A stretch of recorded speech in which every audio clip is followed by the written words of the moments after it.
Hello friends, it is Nomad Brad coming to you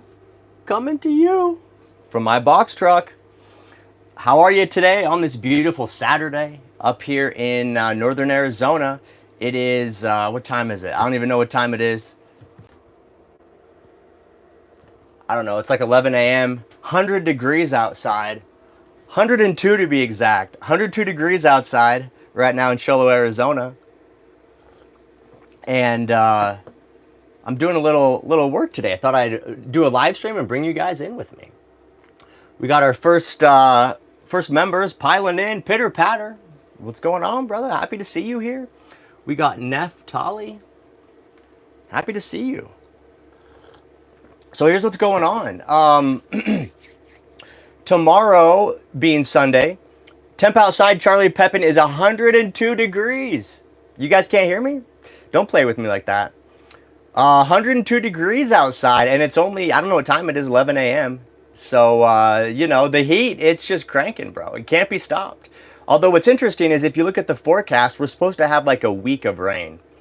So, we'll see what happens. Hopefully that'll bring temperatures down a little bit and get us down into the 90s maybe. 90s wouldn't be bad because we get a nice wind up here. So I wouldn't mind some 90s, a little bit of rain. Inside temperature, Charlie Pepin says, fix mic. What's wrong with my mic? You guys hear me? I think Charlie Pepin can hear me because he's replying to what I'm saying.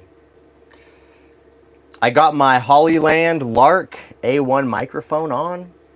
Should be good. Looks like it's all connected. Jay Stewart says 102% humidity in Oklahoma. Ray J's here. Nothing wrong with the mic. People are just fussing with me. I'm going to start ignoring it. Anthony James, stop with the sound garbage. Yeah, thank you. Appreciate you guys. Okay, Charlie wants to know the temperature inside. I just turned on the air conditioner. It's 80 degrees inside right now. Just turned it on, kicked it down to 77, so we'll let it run for a little bit. I'm about to do some cleaning, so I figured I'd turn on the AC and get a little more comfortable. So what's going on is there's a couple flying in from Los Angeles tomorrow to take a look at my box truck who are pretty interested in buying it. And so I need to clean up this bad boy. I'm going to do a deep clean today, pull the bed apart, put everything back together, vacuum everything, wipe everything down. And I got to clean the cab too. The cab is especially dirty because when I'm parked in hot weather like this, I leave my windows cracked at the top just so that the heat doesn't build up too much in the cab so that the hot air can ventilate. But the downside of leaving your windows cracked is then when it gets blustery, all the dust and stuff blows inside the cab. So the cab right now is just like covered in a layer of dust. So I got to clean that up too. Although I probably won't do that right now because it's 102 degrees outside. So I'll probably save that for this evening. Maybe 6 or 7 p.m. I'll do some cleaning on the cab. But for now, we can clean the inside. Pitter patter. The little crown, YouTube has a new thing they implemented a month or two ago. And so for people who are active in the live stream chat, they have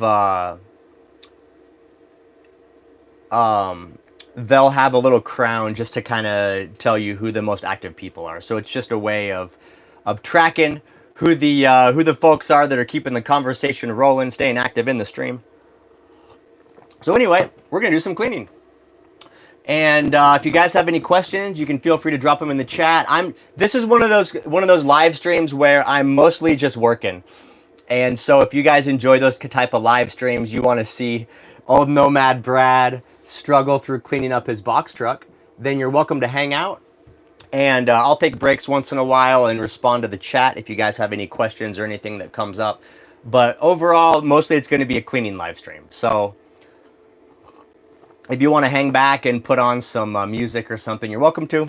Or whatever you want to do. You do whatever you want to do. It's a free country here in America. So, but I'm going to start cleaning. So the first thing I think I'm going to do is I'm going to put the bed back up. I really, for the most part, when I'm living in the vehicle, Let me make sure we got an optimal angle for you guys. Free country, my ass. Yeah, I hear you, man. I hear you. I mean, there's really no truly free countries, but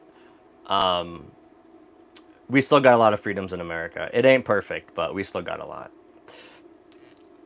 Who was that? I am for I am. He enjoyed my rant about living in a box truck versus home ownership. Thank you. I appreciate it. Eunice says if the truck is 110 inside, it's never been that hot inside.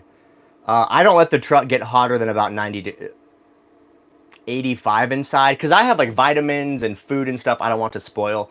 So I keep the AC. I don't let it get hotter than like 85 in here. For me, 80 degrees is pretty comfortable. If I just have on a t-shirt and shorts, like 80 is comfortable. You know, it's cool.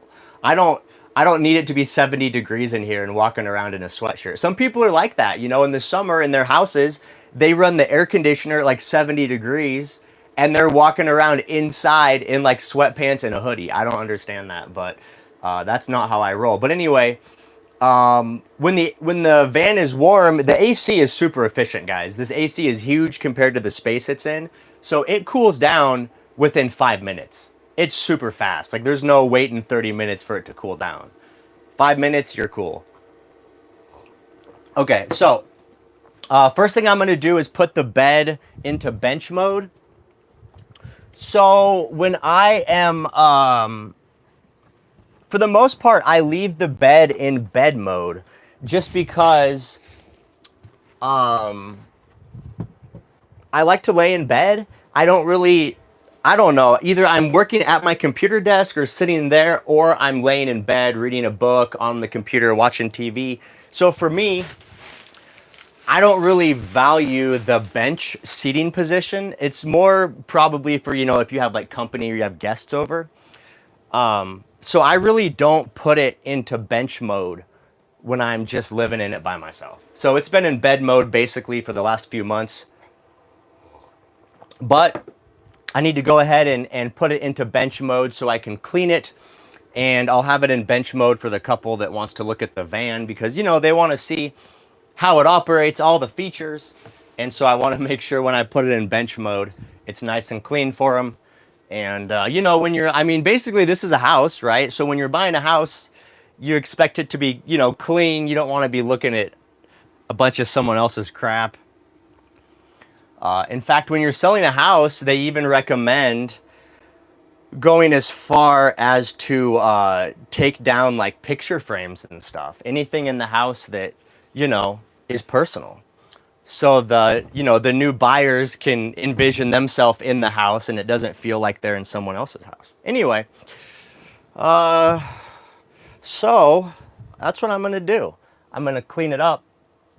I'm going to take some of the things out of the box truck and store them in my other box truck because just to kind of eliminate clutter. And I have a lot of extra crap in here that I don't need. And so it would just be nice to, make it feel empty and spacious in here and not be overcrowded with a bunch of stuff. So that's what we're going to do. That's what we're going to do. We're going to clean off all the counters and vacuum. And pull the sheets. Yo, what's up, Donald? Happy to see you here in the live chat. We're just cleaning the box truck today. That's what's going on. Mary Brown, do you hope the folks coming tomorrow will drive it back? No, they can't. They can't drive it back.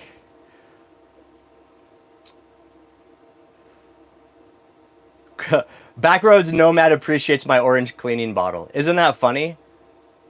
Yeah, orange clean usually comes in an orange bottle. But yeah, I got an orange theme going. Mary's asking about if they're going to drive the van back. No. I told them already on the phone that I can't give up the van until August because I still have to get my other van livable. So it wouldn't be a problem if it wasn't so hot here.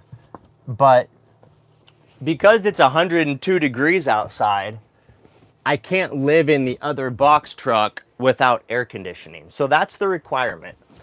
But the good news is we got the solar installed. And the video that's being released tomorrow is a review of me installing 2,000 watts of solar on the roof. It's functional. I'm currently only powering my Blue Eddy. I don't have all my custom electrical installed yet, but that will be coming shortly. And I ordered the air conditioner yesterday. So I should have the air conditioner next week, and me and Nomad Dad will be installing it. And then at that point, I can run the air conditioner directly off the Blue Eddy. So basically it'll be kind of livable. I do have the rest of the spray foam. So that's one more thing I want to try to do is I want to finish the spray foam before I move into it, because the spray foam is you don't really want to be living in the van and doing spray foam at the same time. Arizona Online said, I learned to use my Instant Pot because of Brad. Thank you so much, Arizona. I'm happy that I'm inspiring people. It's a pretty nice device, and I'm really happy with it. Let's see. Yeah, so basically that's the plan of attack. I'm going to install the mini split, depending when it arrives, maybe at the end of next week or the end of this coming week or the beginning of the following week. And then I'll be looking at giving this truck up at the end, in August, if they do in fact want to buy it and everything goes as planned. Jay's asking about the mini split. I ordered the Mr. Cool DIY 12K BTU mini split. The one I have now is the Climb Air brand mini split. It's worked great. I've been using it for, I don't know, 3 years now. No issues with it. It always keeps me cool. But I got the Mr. Cool unit this time, and so I'll be excited. The key factor that you want with the mini split is you just want the DIY version. Easy to install. You don't need a bunch of separate tools, and it's much, much simpler. So if you guys are going to be installing your own air conditioning, I would definitely recommend a DIY version. And as far as I can tell, from when I scoured the internet before I bought the Mr. Cool, Mr. Cool and Climb Air are the only brands that make a DIY version.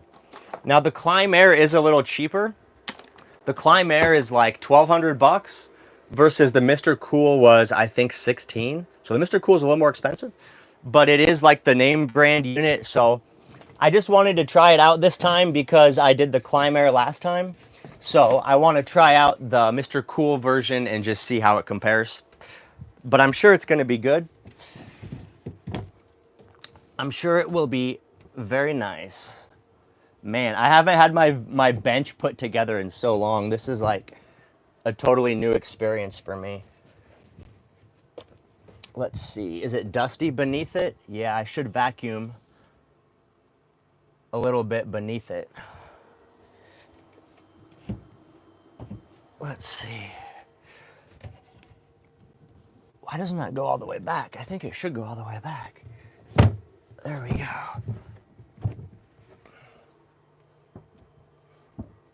Okay.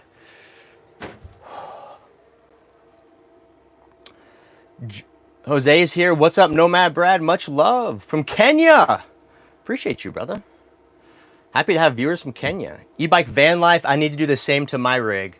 Bro, deep clean. It's got to happen, man. At least it's a small space to deep clean. Jay Stewart, that's what I put in my daughter's mobile home, but it's 240. Yeah, absolutely. Yeah, the DIY stuff is so easy. Yeah, and I mean, if any mini split bigger than 12,000 BTUs, it's going to be a 240 volt unit. But on a home, it doesn't matter because your home has 240 volt circuits, so no problem. No problem there. But Jay's a handy man if he's able to install a 208, 230 volt mini split on his daughter's home. Happy to hear it, Jay.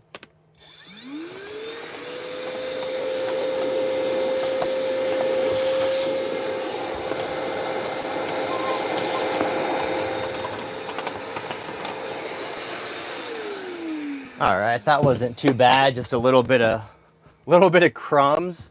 I do a lot of snacking in bed.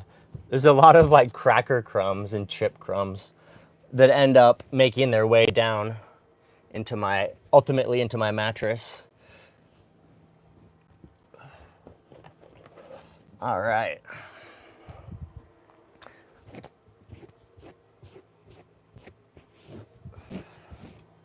So there we go. Now I am going to be sleeping on this again tonight, obviously. So I'll probably do one last final touch up tomorrow before I meet with them. But there we go. Look at that. Oh. It feels so much bigger in here with the bed put away. I'll definitely, that's one thing I'm looking forward to on the new build. I'm going to have that Murphy bed. And so it's going to be a lot easier to just quickly stow the bed, right? I can literally just leave the blankets, the comforter, everything in place. And then just maybe put the pillows in a cupboard. And then I can just fold up the whole bed. So,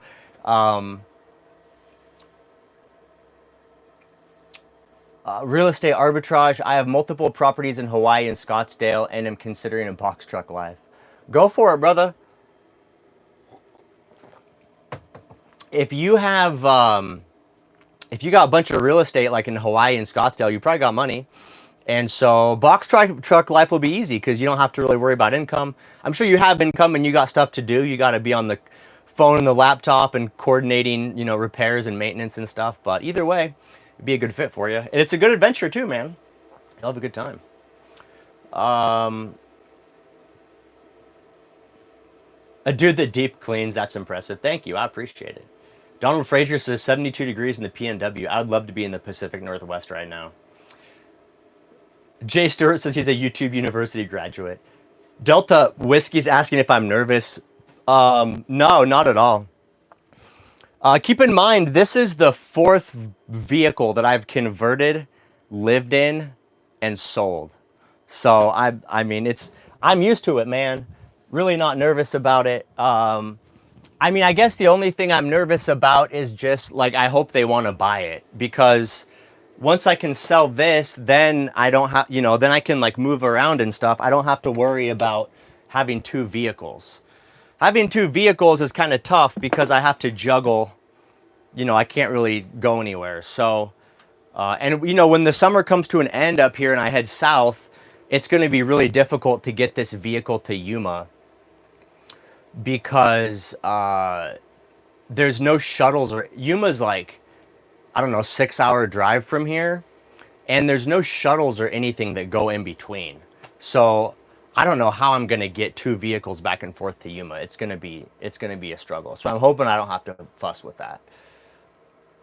My client has a Murphy bed. It's very comfortable. Yeah, I mean, a Murphy bed, it's a regular mattress. That's the benefit of a Murphy bed, is like mine is one mattress cut into quarters.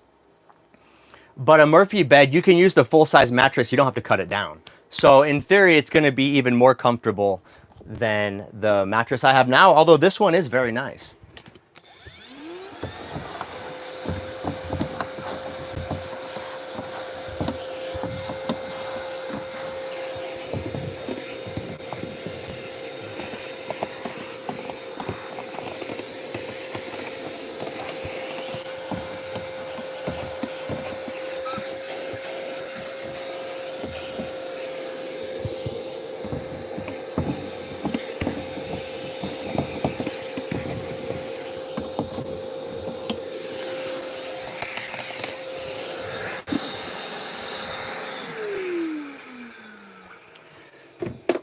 Okay. Yeah, good news about cleaning a box truck is there's not a lot of square footage to clean, so it goes together pretty easily.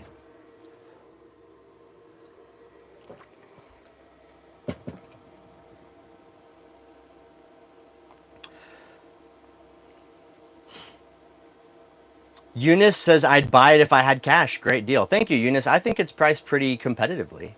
AJ says we love our Happy Jack, but if you can't find it used... Yeah, I agree, AJ. Happy Jacks are like $3,000 now. And I'm just like, I don't want to pay $3,000 for it. It's just, it seems ridiculous. I mean, all it is, you know, 4 metal posts and a low voltage gear drive motor. It just doesn't make sense to, I don't understand it. I don't understand the pricing. I guess it's just that nobody's not, there's no competition, right? Happy Jack is like the only people that do what they do, so they just charge whatever the hell they want. But if it was like $1,000, well, the thing is too, the other reason I'm not doing a Happy Jack is because I want the ceiling height. So if you do a Happy Jack, you lose about a foot of ceiling height by the time you figure, your mattress is 8 to 10 inches. And then you have the bed frame itself. You're going to lose a foot from your ceiling height, which, everyone's different. Some people are cool with that. But for me, I really want the full height of the ceiling all the way down. I want to have that feel of a big space. And so I think with a Murphy bed, having that uninterrupted ceiling, I think the space will feel larger. And then additionally, it'll allow me to run my LED strip lights all the way across the ceiling and just be, continuous edge to edge LED lights. Otherwise, when you put the bed up, whatever lighting is on the ceiling is going to get blocked by the bed. So, for those reasons, I'm not going to do a Happy Jack. Price, but also I want to try to keep it large on the inside. I want it feeling large and in charge, man. This bed has been super comfortable though. I mean, honestly, I've been sleeping on it for almost, I don't know, 3 years. And I've never like woke up uncomfortable or had a weird pain, or any cramp in my neck. It's been super cozy. So I got no complaints about this bed other than it's a little bit of a chore to put it into bed mode. And that's the reason why to put it in bench mode, that's pretty much why I just leave it in bed mode all the time.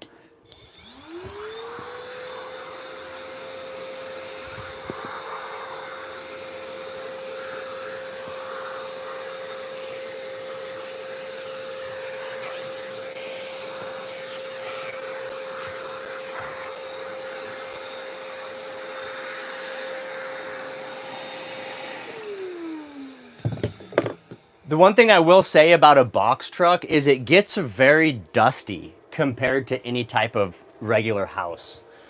And I think it's because, you know, well, one, you're constantly going in and out, and with your shoes. But also, I have the windows and doors open a lot when the weather's nice, just to keep the temperature comfortable.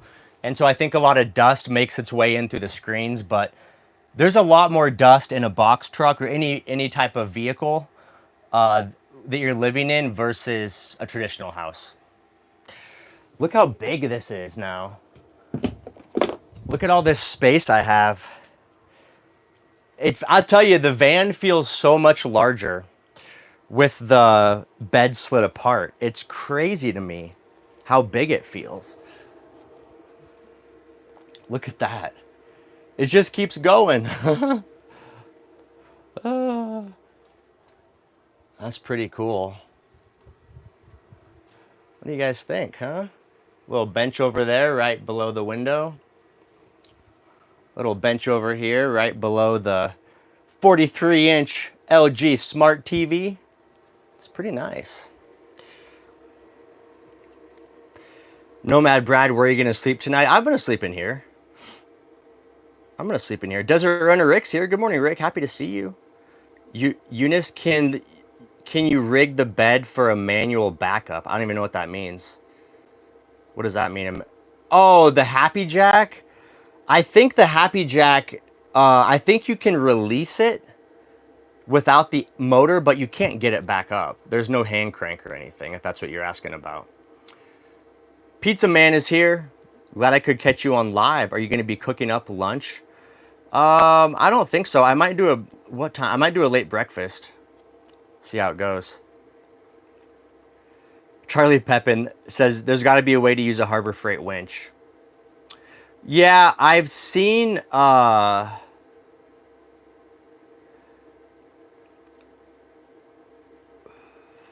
you can DIY a bed lift. Yeah, so here's the thing. Believe me, guys, I've researched this a lot.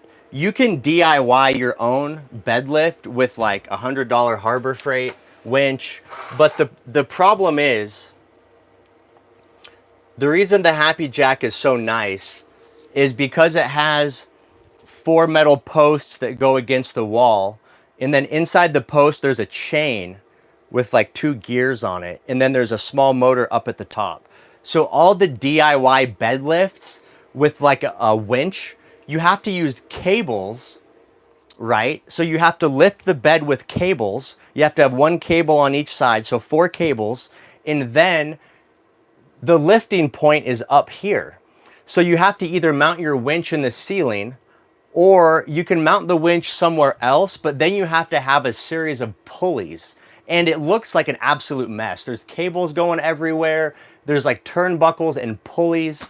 Aesthetically, it's pretty dismal. So you can do it if you really want a bed lift and you don't care how it looks. You can absolutely do one, but I'm more concerned about having a living space that, where did I put the brush at? Having a living space that looks nice, and in my opinion, having all those cables strung around, it doesn't look that good.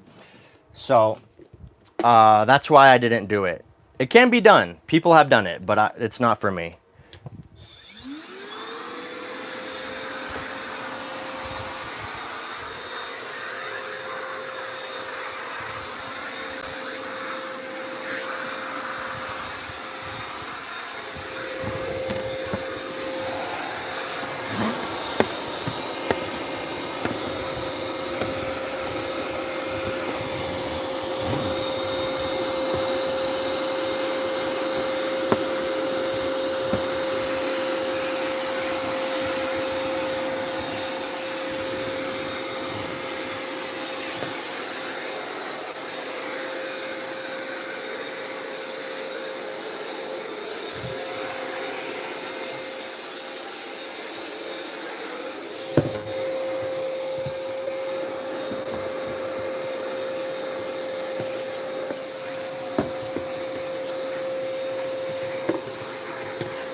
Oh boy.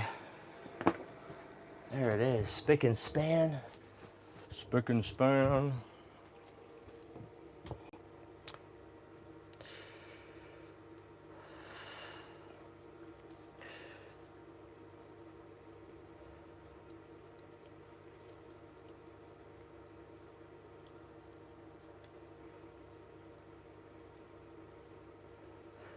What do we got here? Backroads Nomad. He's got a solution. He's got a solution.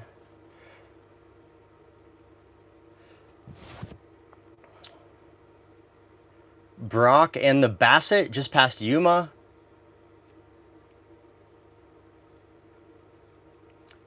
Have you tried the natural dust mite spray? I don't know what that is. It sounds like a bunch of chemicals. Gary's metal detecting. Done with laundry. Heading to the beach. Awesome, man. Have fun. Enjoy the beach. I'm watching from Sandy, Utah. I work at Desert Book in Cottonwood Heights. Is this your new truck? No, this is my old truck. Mary Brown is here. Hi, Mary Brown. Happy to see you. Let's see. What do we got? What do we got? TA is here. Thought he said he had to sell the old one in order to afford the new one. I did, TA. I did, and then I just kept saving up, and I found a good deal on this new one. Originally, I was planning that my new box truck was going to cost like 30 grand because I was planning on getting a diesel, a Suzu NPR. But then I just decided I don't want all that stress, so I just got a gasoline one, and I got it for really cheap. So the plan was that I would need to sell this vehicle to get a new one, but now that is not the case. So very happy about that. Okay, so let's see. We got the floors vacuumed. This looks pretty clean.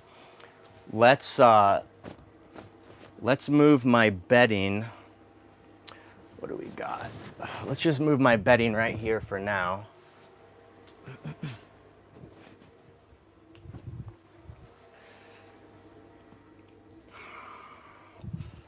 Boop, boop, boop, boop, boop, boop. These pillows are so massive.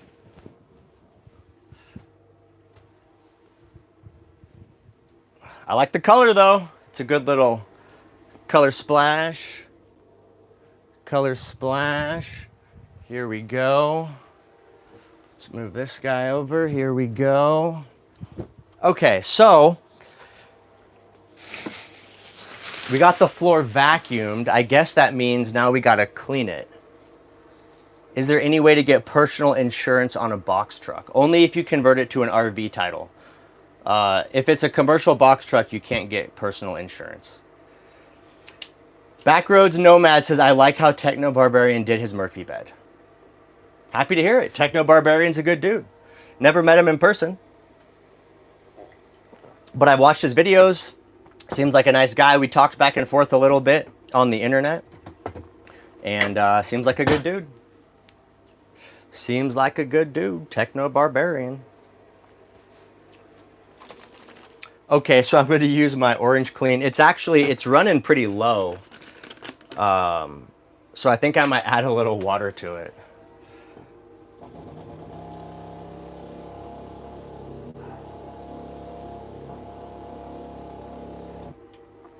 That'll dilute it a little bit, but that's okay. That's okay.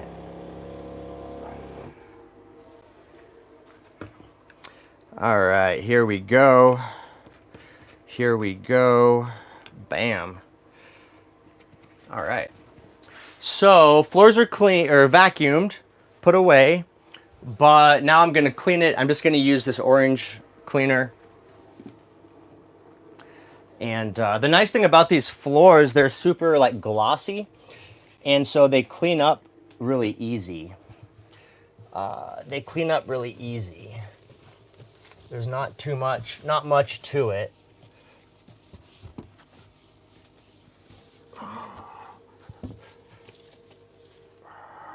Look at that. Even though like visually they look clean, there's still obviously a good amount of dirt there. Let me get the door too. I haven't opened this pass-through door in probably a month. It's gonna be hot on the other side of that door. Probably 100 degrees in the cab.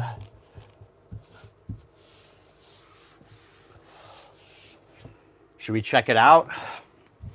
I'll show you guys how dusty it is in there from leaving the windows open. Oh, why doesn't want to open? Let's see. Let's see what's going on here.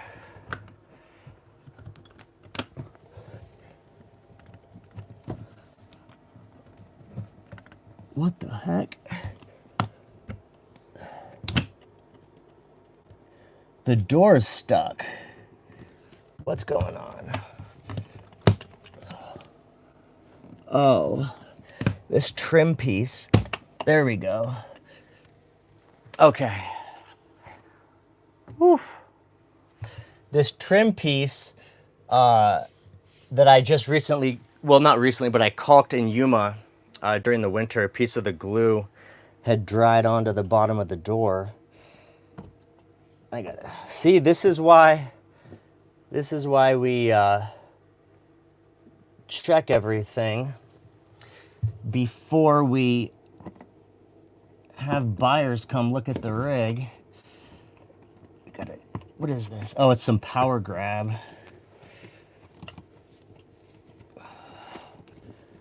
Oh my goodness.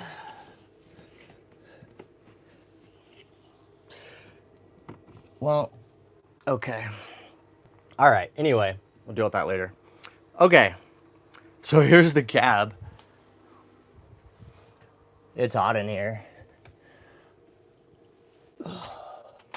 But I don't know if you guys can see that. All the dust on the dash. Up there, it's all dusty.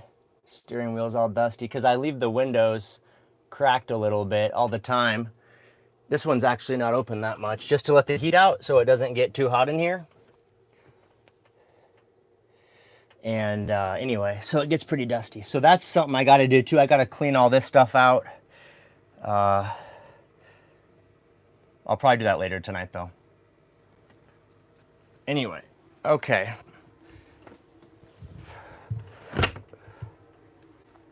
So now the door should open now that I broke that power grab off. Oh yeah, it's fine. Okay, there we go. Okay, so let's see here. Brad, you need a radio? What does that mean? While I'm working? Yeah, I do have a radio, but the problem is I can't play the radio while I'm doing a live stream due to copyright infringement. Because, you know, in order to broadcast an artist's music over a live stream, you have to have, you know, the rights to their music or pay them royalties. So that's why I don't have music. I'm sacrificing my joy of music to hang out with you guys. But if I wasn't doing a live stream, believe me, I would have my Bluetooth speaker jamming. It's definitely nice to get into the vibe with some tunes. It helps the progress move a lot faster. You kind of lose track of time. Although the same as with a live stream. When I'm doing a live stream, I kind of just get in the zone and I'm having a conversation with you guys. And so time does move still fairly quickly. But definitely different than having music playing. But I finally bought a Bluetooth speaker this year after basically only playing music from my iPhone speaker, and super happy with it. It makes a big difference having like an actual speaker versus just your iPhone. Sounds a lot nicer.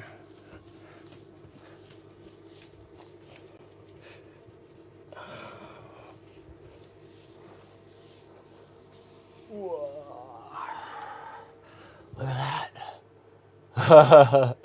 Even though it looks clean, it wasn't clean.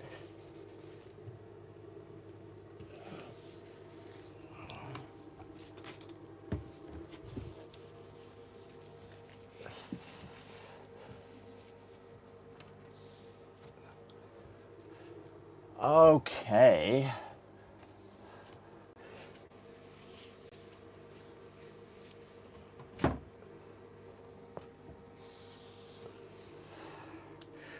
All right, so we got that.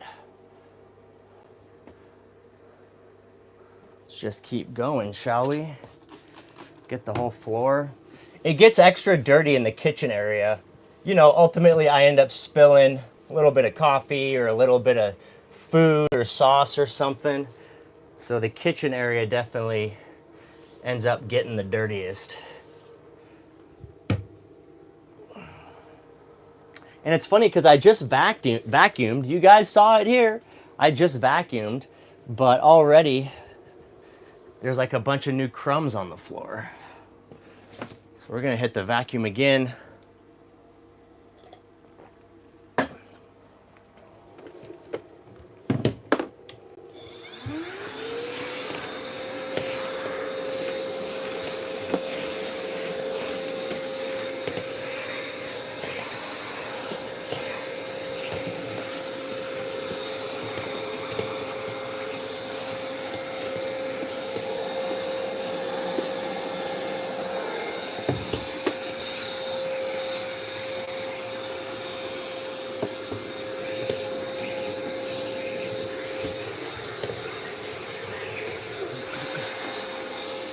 Oh man, the floor feels so nice. It's got that fresh, clean, smooth tile feeling. I like it. Melody Hart says, I have a YouTube friend that live streams drives in another country. He takes super chat for music and plays them. I have played music, mostly oldies, with him. Oh, well, I'm not sure how that works, but that's not what I've been told. A Bluetooth surround sound soundbar is really nice for watching TV. It's possible his videos, well, or maybe they're not. Maybe he doesn't monetize his videos. Maybe he only takes payment through Super Chat. Chillin' in DC is here. Sup, my boy? Finished with the installation on the new van. Bro, installation's a long story. We're getting close. I started the ceiling yesterday. Started putting ceiling tiles in. Will you have laundry in the new box truck? Absolutely not. Brad is getting his deposit back. Hey, J-Man 007. You know it, bro. I'm going to get that cleaning deposit back.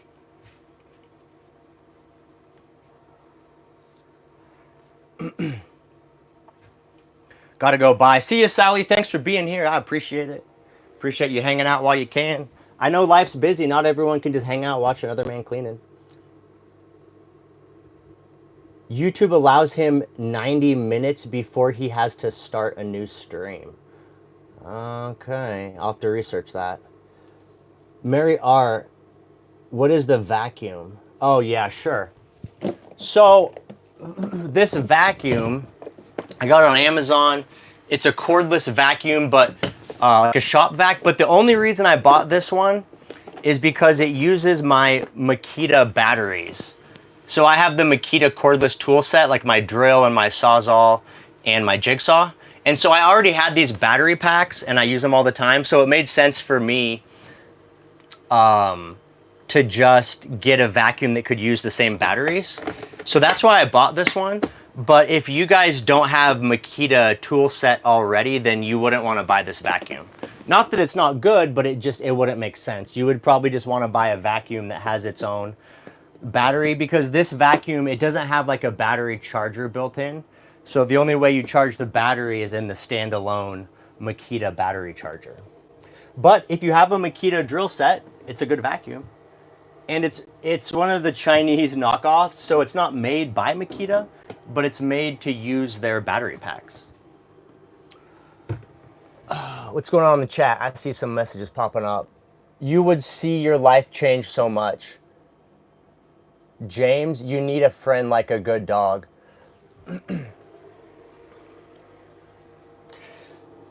See this dog right here, James? Her name was Lucy, and she was the best dog ever. And I lived with her for the first 4 years of my van life journey. She was a great companion. It was so much fun. I really enjoyed having her. She passed away a couple years ago. She was old. And so she passed away. And so I wanted to take, a year off without a dog, because the only thing I had known before that was traveling with a dog. So I wanted just to have a little flexibility and not have to worry about leaving a dog behind or the temperatures in the van, although now I have a mini split, so that's not really a concern.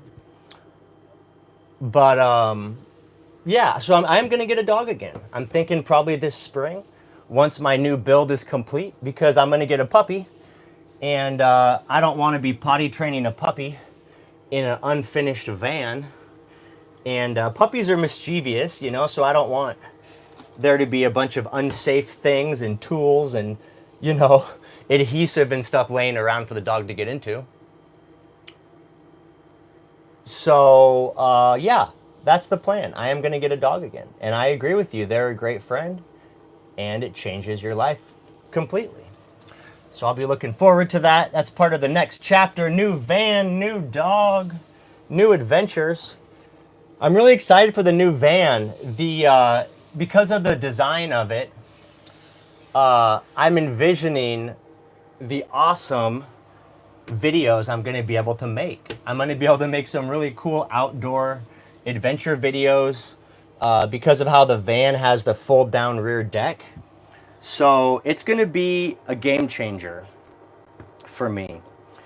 And that's one reason that I'm doing the new build out, is because I really want to step up my videos and my travel vlogs. And so I just kind of realized, in order to really create the videos I want to create, I need a different setup. And so I'll be excited to bring those videos to you guys, and I'll be doing a lot more live streams with the new vehicle. I might do a couple people requested 24-hour live streams. That'll be a new uncharted territory for me, but I might try it out. The benefit is the new van will have an actual bathroom. So, if you're going to do a 24-hour live stream, you're going to have to use the bathroom in the process. And so at least I'll have a space I can go and handle business, and that won't really detract from the live stream. So that's something I'm going to consider, do a 24-hour live stream. Also, the new van is going to have external security cameras mounted up high. Really nice 4K cameras. And so I want to incorporate those 4K outdoor cameras into my videos and my lives. I think that'll be kind of cool. When I'm doing stealth camping videos, I can, show everybody what's going on outside. We can kind of sneak a peek at the surroundings, see what's happening around me. And so I think that'll add a new element, being able to bring in those cams. And the cool thing is, these new cameras, are color night vision. So from the photos I've seen online, they look really good even in night, in the complete darkness. So it'll be pretty interesting to see how that all works out. But I think it's going to be pretty exciting. I think you guys are going to like it. And I think there'll be a lot of new folks that'll like it. And so I'm excited. That'll be next. Well, this winter.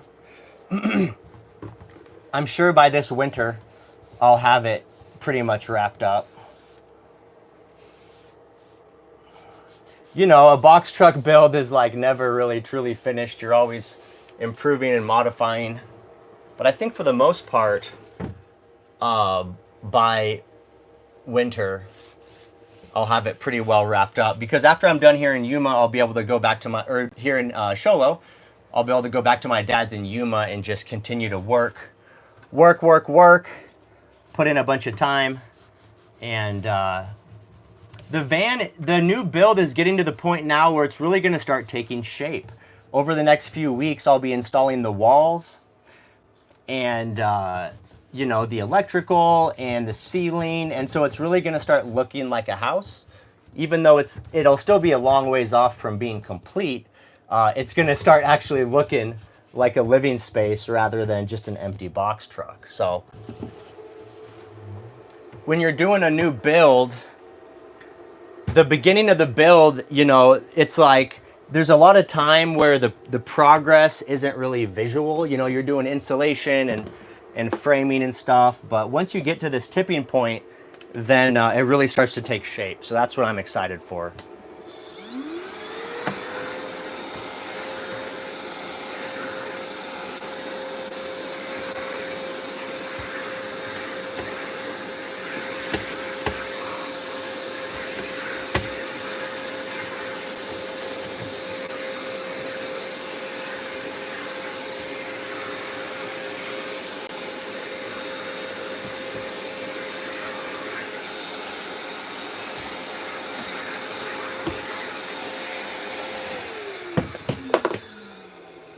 Okay.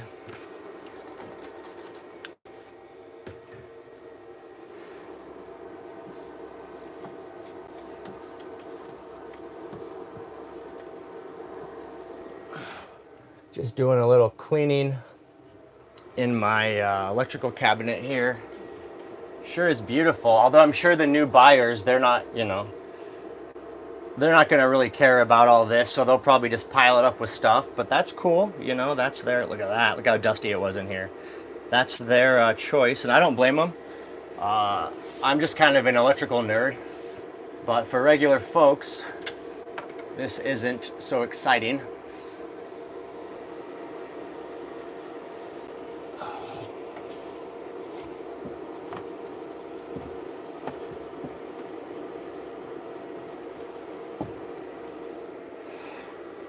There we go. Looking good. I'll be doing a battery swap probably next week. I got to change out those Epoch lithiums. I'm taking those with me to the new build, and then I'll be putting a set of, the brand is Vatrer. It's kind of hard to pronounce. Vatrer is the brand, but they're pretty highly rated. Will Prowse says they're a good battery, and so we'll be putting a set of those in here for the new buyers. Same capacity, 10,000 watt hours, so it's going to be a nice hefty battery bank. There'll be plenty of power. Won't have to worry about running out of power.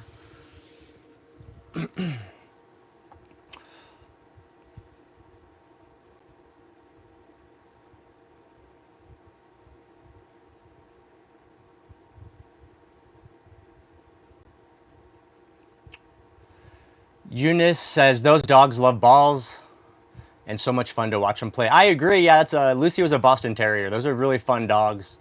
I like them a lot for van life because they're small. You know, they don't take up much space. They're easy to just pick up. You know, if you need to grab them and throw them in the van or carry them down a trail or something.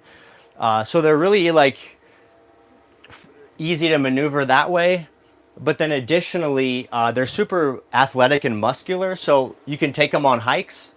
My last dog, I took her on all kinds of long, extended hikes, 5-mile hikes up trails and stuff. So they're very versatile for van life. Additionally, they don't really bark that much. They're not yappers, so you don't have to, you know, they're not giving away your stealth location. And also they have really short hair. It's not a fur, it's a short hair, almost like an eyelash. So they don't shed a lot. And when they do shed, it's pretty easy to just brush off their hair. It doesn't, like, you know, dig down into your clothes like dogs that have the longer fur.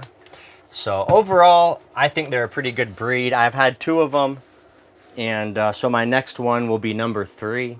And I'm pretty happy with them. Looking forward to getting that going.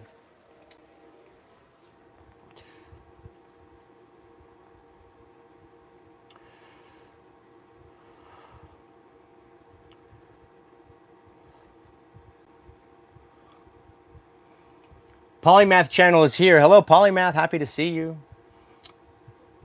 Mary R, what fuse panel is that? You're probably talking about my breaker box. It's just a DIN mount breaker box. I bought it on Amazon. Donald Frazier, have you checked out Van Life Meow? Yeah, I've seen a couple of his videos. Seems like a nice guy.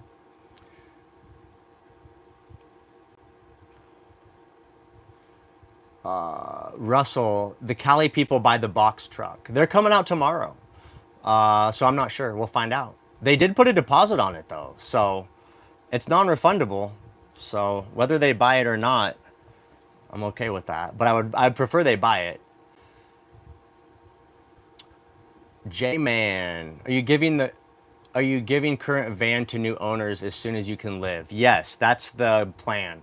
Well, I'm planning on giving it to him in August. So the new box truck will not be finished, but it will be livable. So yeah, I'll be living in my new box truck unfinished if they decide to buy it. Tim Cheese, first time I've been able to catch a live stream due to the time difference. Love your videos. Thank you, Tim. I appreciate the super chat. Happy to have you here in the live. Yeah, Saturday, afternoon. I figure that's a good time. A lot of people can hop in and different folks can come in that normally can't be here on a Wednesday at 6 p.m. Pacific. Senball's here, can't stick around, but wanted to drop in and say happy Saturday. Hello. Hope the build is going well. Thank you, Senball. I appreciate you. New build is going good. We're chugging right along. Buy a real mop. Thank you, TP. Appreciate the support. G Maggie. I thought you said you were going to wait until the fall to sell your box truck. Yeah, well, the thing is, the box truck has been for sale since December. So it's taken a long time to find a buyer. So, I can't just wait until the fall and then put the van for sale because then it might take 12 months to sell it. So right now the van market is pretty soft. There's not a lot of vehicles selling. So I just need to basically, whenever someone's willing to buy it and has the money, I need to sell it to them. So I'm not really in a position to wait around.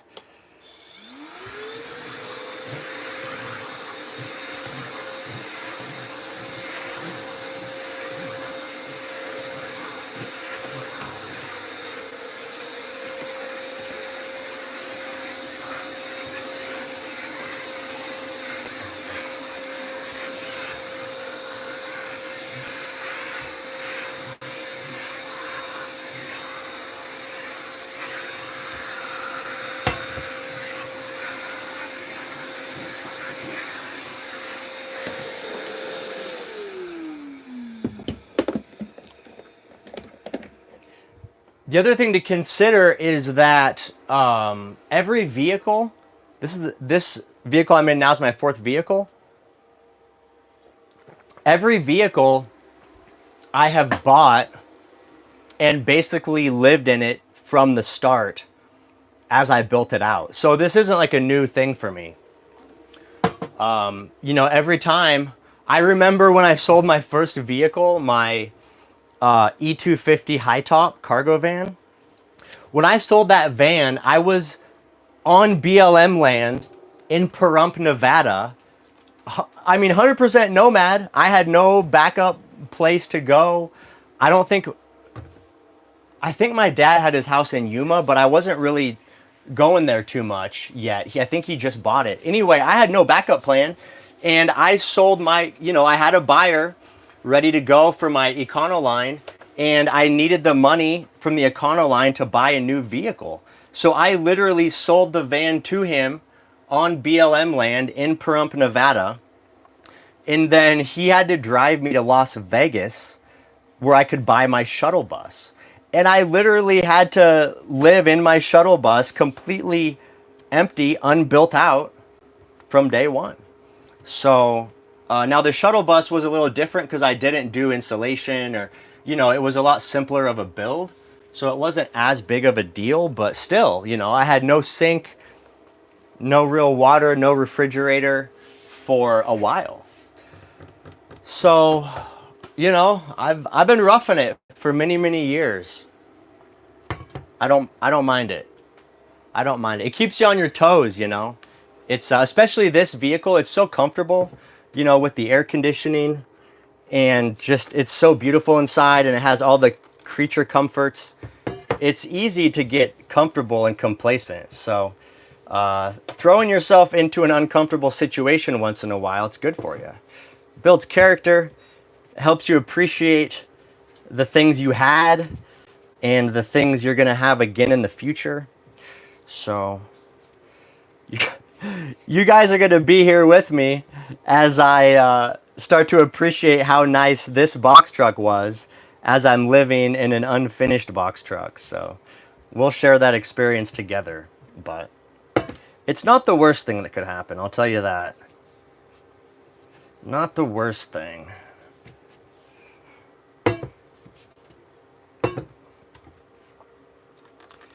The only thing I don't like about this tea kettle is it has this like plastic grip on it, and the plastic grip gets dirty and it's hard to clean. That's my only complaint. I wish it had the whole tea kettle's metal. I wish it had like a metal handle with, I mean, obviously it has to have something to protect you from the heat, but I don't know. I feel like they could do something different. Not the best design. Okay, here we go. There it is. Man, it's looking clean in here, guys. Van hasn't been this clean in a long time. I'll tell you that right now.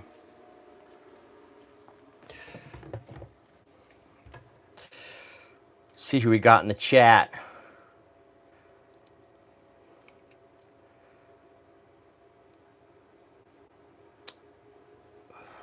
Trip. HBA Dave says trip. Not sure what that means. Hello from Edmonton, Alberta, Canada. Mike P, happy to have you here. Donald Fraser, I'm compiling all of the build videos I can find and using the best ideas for the 17-foot. There you go.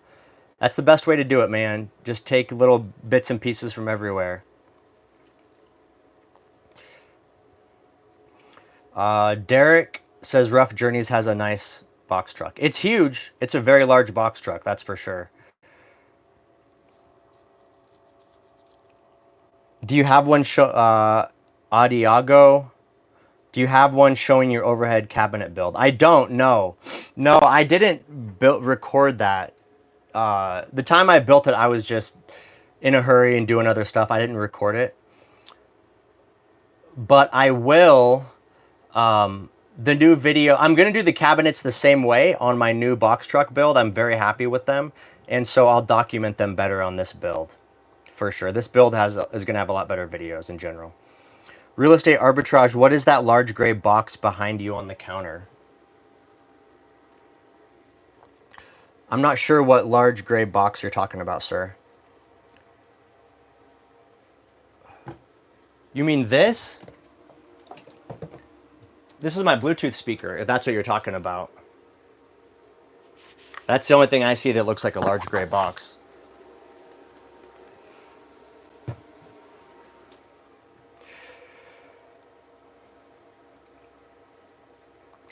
Super Dave with the super chat. Clean that box truck, man. Thank you, Super Dave. I appreciate you. Appreciate you. Roger is here from the Netherlands. Happy to see you, Roger. Oh, I'm sorry, Robger, 86. Rob, happy to have you here. Thank you, sir, from the Netherlands. Eunice, I'd like you to share sometime how your van life has expanded your relationships with like-minded folks. The culture has its benefits with like-minded folks. Come back to AZ. I'm in AZ, Le Bum. Have you been on the East Coast? I have not. Eunice is asking about relationships. Yeah, so the thing is, when you're living with the Nomad community, you guys, the cool thing is you all have something in common. And, you know, that's usually the base of a friendship, right? Is some kind of commonality. Either you work in the same location, or you live in the same neighborhood, you go to the same school, you go to the same gym. In this case, we're living the same lifestyle. So we're all living in vehicles, we're all pooping in buckets. So when you meet another nomad, you already know a lot about them. And also, I guess, in general, nomads value their freedom more than traditional folks, right? They also, in general, nomads are more comfortable with discomfort because just as being a nomad, you know, there's more discomfort. You're in new places. Sometimes you can't find a spot to park. You have some issue with the, getting a ticket or something. So, in general, you have to be pretty adaptable to be a nomad. So, in general, they're kind of tough people. Not a lot of soft nomads out there. It'll change your attitude pretty quick. So that's nice.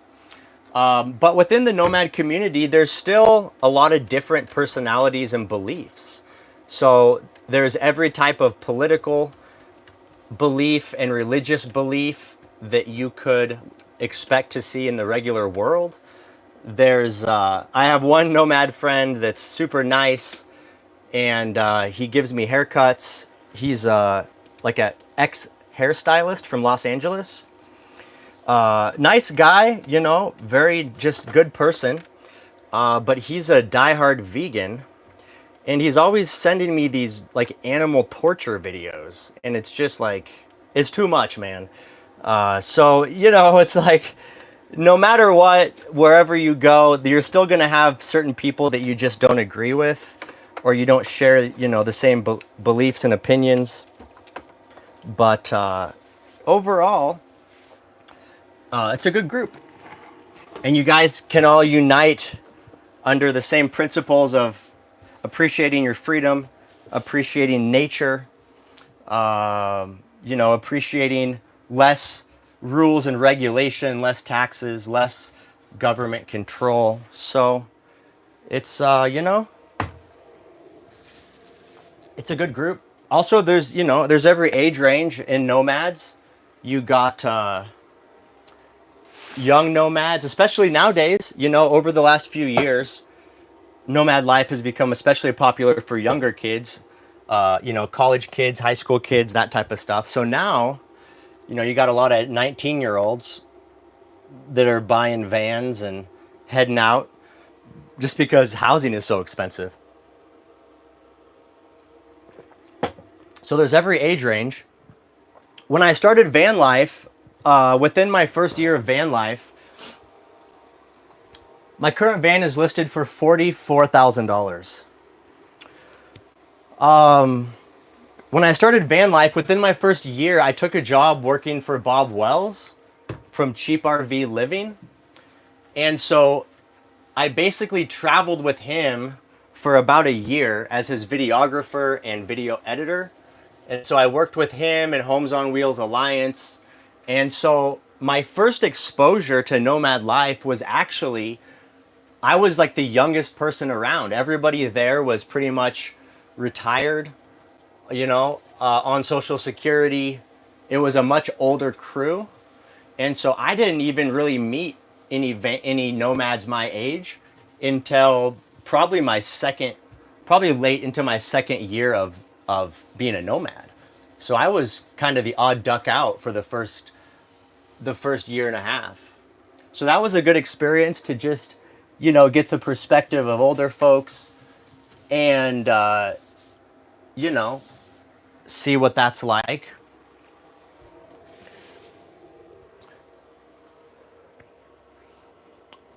Yeah, I worked for Bob. In fact, if you guys go to Bob's channel, if you go to Bob's channel, Cheap RV Living, and you type in Instant Pot, I actually did an Instant Pot video with Bob Wells on his channel. And a lot of people back in the day would recognize me from that video, and they were like, "Oh, you're the Instant Pot guy." So I've been preaching Instant Pot for 7 years now. It's kind of funny. Retire Inspired said, "I would like to buy your U-Haul. I would like to sell it to you, sir." John East says, "You've really done an amazing job on your box truck. You're selling is $44,000 really enough? How much do you think it's worth?" That's a good question, John. At the end of the day, something is only worth what somebody is willing to pay. Now, all I can do, and when I first listed this van for sale, I listed it for $59,000. $69,000, just under 60,000. And I thought that was very reasonable. And I'm just basing it off the van life market, right? If you go to Facebook Marketplace and you look at vans for sale, you know, for $60,000, you can't get anything very fancy. You're not going to get a mini split air conditioner. You're not going to get 7-foot ceilings. You're not going to get 1,200 watts of solar. So I felt like my price is very reasonable at 60,000, but nobody bought it.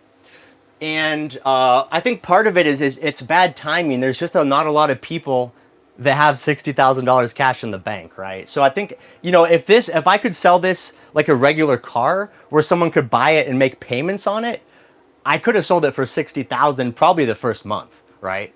But you got to find that special person that has the cash and wants to buy it. So I've been slowly lowering the price just because I want to get it sold, and especially now that I have a new box truck. But man, I feel like at 44,000, I feel like it's a steal. I mean, if I was trying to sell this to make money, 44,000 would not even come close. And that's the thing, most people don't realize the amount of time and labor that goes into building out a vehicle. And so, and converting it into a house, it's so much labor. And so if I, you know, selling this for 44,000, if I did the math on how much time it took me to build this, I'd probably only be getting back $10 an hour, you know? And it's like, who are you going to find to pay for $10 an hour that has this level of skill set? It just doesn't exist.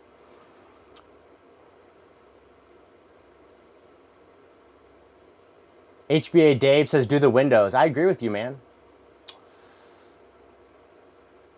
Bill Johnston says, what is the biggest box truck you would ever consider? I considered an 18-foot Isuzu NPR, which would put me at like 27 feet bumper to bumper. No, hold on. 26 feet bumper to bumper if you get the 18-foot. So you want to be under, if you can, you want to be under 30 feet bumper to bumper. That's basically 2 parking spaces back to back. So like if you're going to a grocery store or something and you find, you know, 2 parking spaces, you can pull through and fit your whole vehicle in, you know, in that one in those 2 parking spaces. But when you go above 30 feet, it gets a lot harder to park. So I would say an 18-foot cab over box truck would be like my limit. Now, of course, it depends on your lifestyle, right? If you're somebody that's just going to go to like campgrounds and RV parks, then you can get any size rig. I mean, my dad's in a 40-foot Class A motorhome, the big boy, and he took that thing all over the country for 10 years. Stayed in all kinds of, you know, parks and campgrounds. So it depends what you want to do. But if you're going to be doing like city stuff, stealth camping, driving around cities, it's good to be under 30 feet bumper to bumper. So I think for me, an 18-foot would be max. But I think 16 is good. I mean, in reality, it's going to be more space than I need.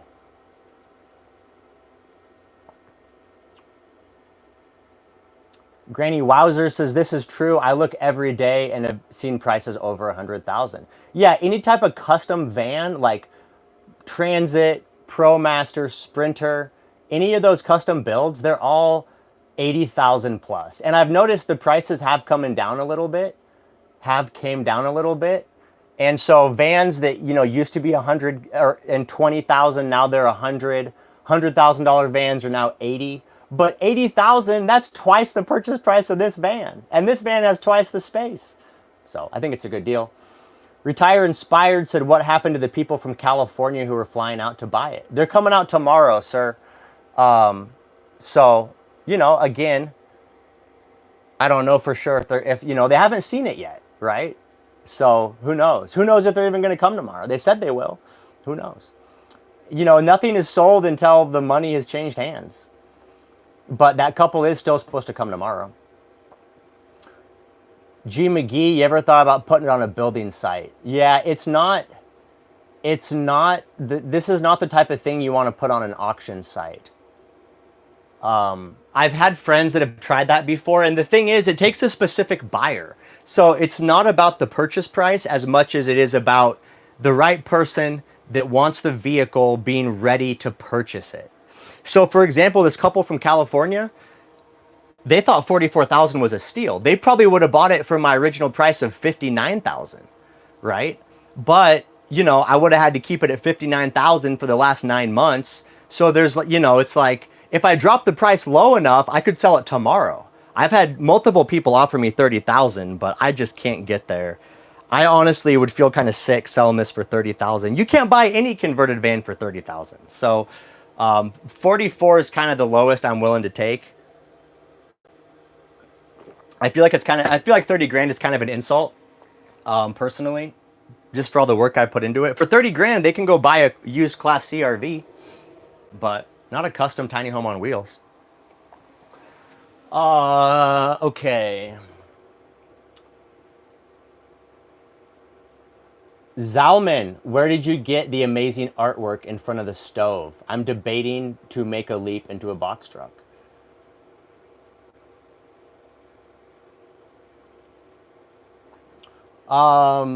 Yeah, so this is an acrylic, wait, a tempered glass backsplash. I got it on Amazon.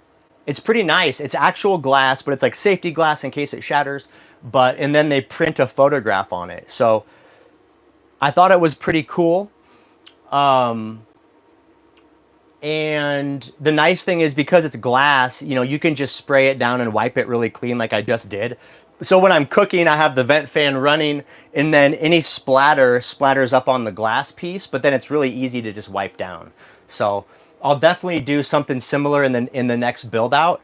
I'll probably do a different picture just because I've been looking at that picture for 3 years now. But I'm really happy with it. I think it looks really nice and it's got some orange and yellows in it, so it kind of matches the theme of the van, you know? That's why I chose it.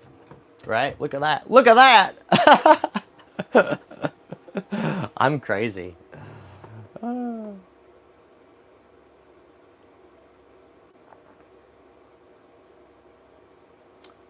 What else do we got here? Granny Wowzers, do banks give loans? No. You can't get a loan on this vehicle because the bank won't recognize the modifications.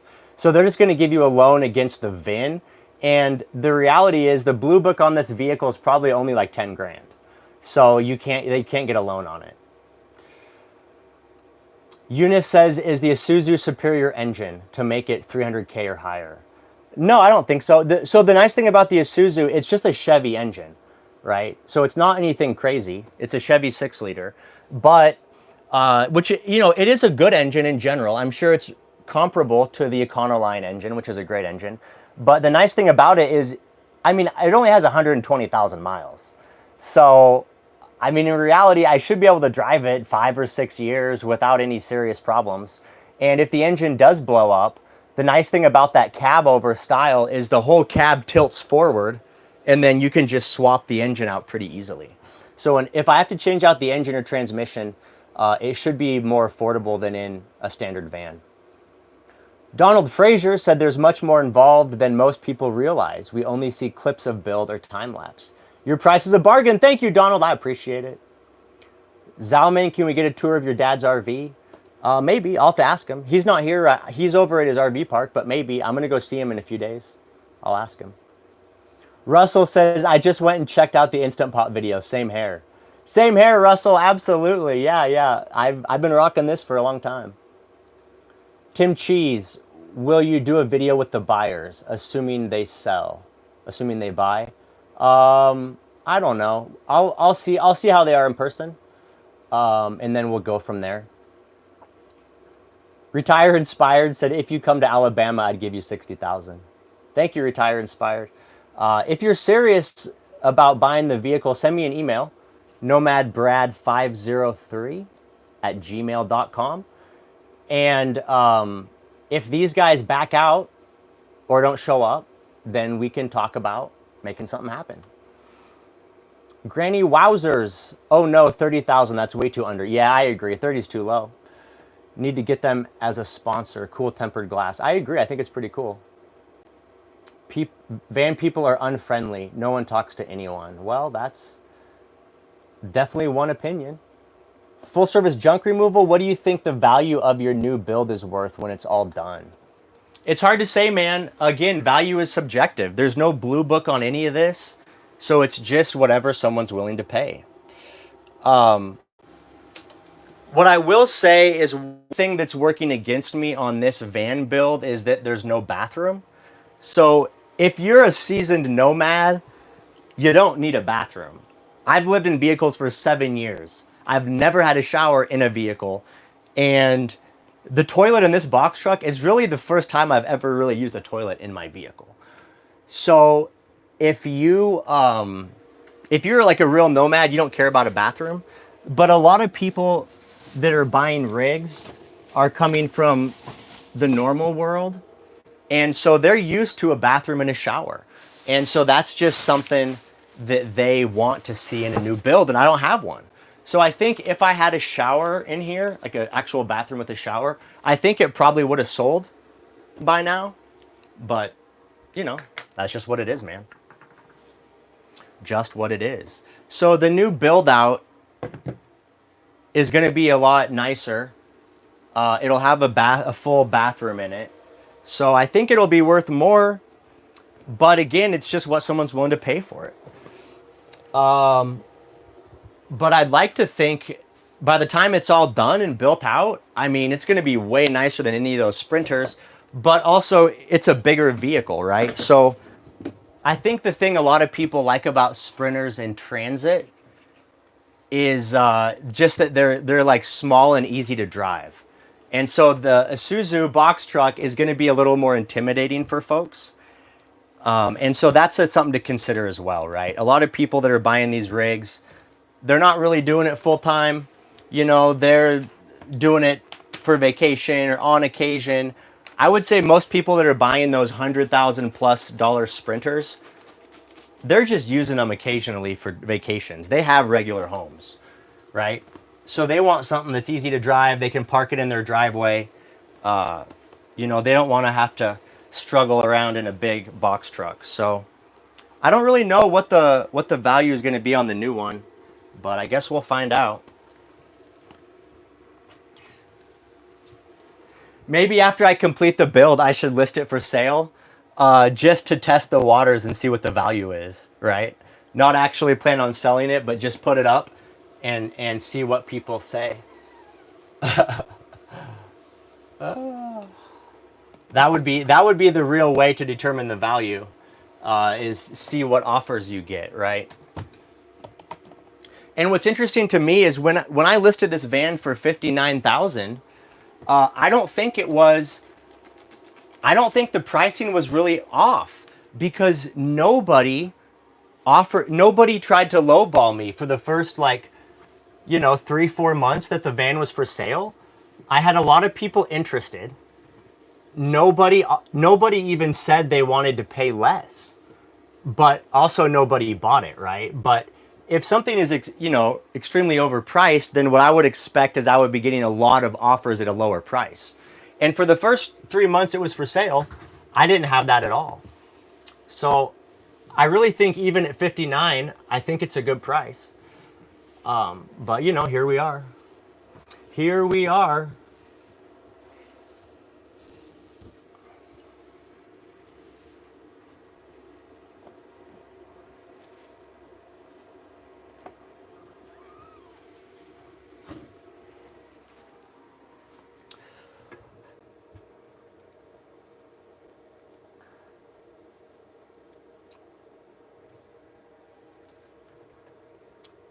Russell Bailey, hope it sells to them, but if not, there are outdoor meets in Oregon for people selling and showing. Yeah, I love Oregon. It's a good spot.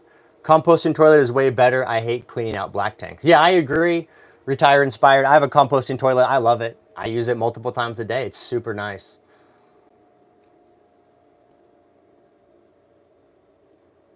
Granny Wowzers, I love that you're showing the process of the new build out. I'm learning a lot. Thank you, Granny. I appreciate it. Happy to have you following along. Autophysics says, sup, Brad, you do good work. Why not rig an outdoor shower? An outdoor shower on that quick. On this one? I mean, I could. HBA Dave, your place looks clean all the time. Thank you, HBA. I appreciate you. Granny Wowzers, why not? It's good to have a ballpark of the value. Slugworth is here. Team Foothills, 100 degrees. Is that all it is in Foothills is 100 degrees? It's got to be hotter than that. It's 99 degrees right here in Sholo. Top Dog, if I have my own box truck, how do I find a builder to build my box truck out? So that's the problem, Top Dog, is, as I was saying before, the labor is expensive. You have to find someone that has the knowledge and the skills and the tools to do all this. This is not easy. And the people that have the knowledge and the skills and the tools to do this, they charge a lot of money. So my friend Mark from Wanderbox that does build outs, he charges like $100,000 to build out a custom box truck. Takes a lot of time and it's a lot of labor. And when he does it, he has help. So he has a couple other guys that help him, and that's kind of the going price. Now, $100,000, that's not labor. That's labor and materials. So if you're going to try to find someone to build you a box truck, you got to budget, $100,000 for labor and materials, and then the price of the truck on top of that. So a custom box truck, it's going to cost you $130,000 plus, $120,000 for a custom box truck. The only way to get a cheap box truck is you got to do it yourself. That's what I've done.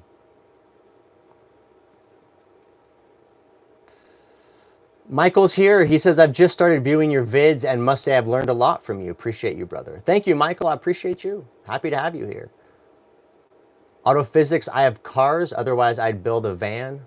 Yeah, I agree, man. I do miss having fun cars to drive. That is one thing I do miss. In the past, I've had a lot of fun cars. And so I miss having something with a 5-speed that's sporty, you can whip around and go fast. But it's just, a trade-off I made. Maybe one day in the future, I'll be able to have a fun car again.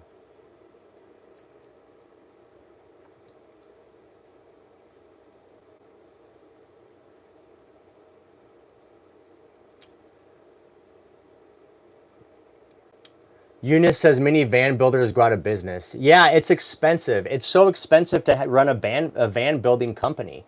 Because if you have a company, then you got to pay all the overhead. You got to pay the taxes and the insurance. You have to rent a space.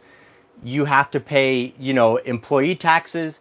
I mean, the reality is, if you want to have a van build company, you got to be bringing in probably $10,000 a month just to cover overhead, and then profit for the owners. You got to bring in another 10, you got to be bringing in 20,000 a month plus. So it's pretty hard to bring in 20,000 a month as a van builder. That's why a lot of companies go out of business. And that's why all the professional van builds are 150,000, It's just economics of it, unfortunately. Autophysics, what was your old business? Heating and cooling. I had a heating and cooling company.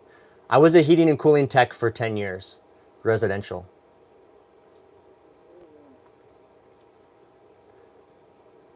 Retire inspired.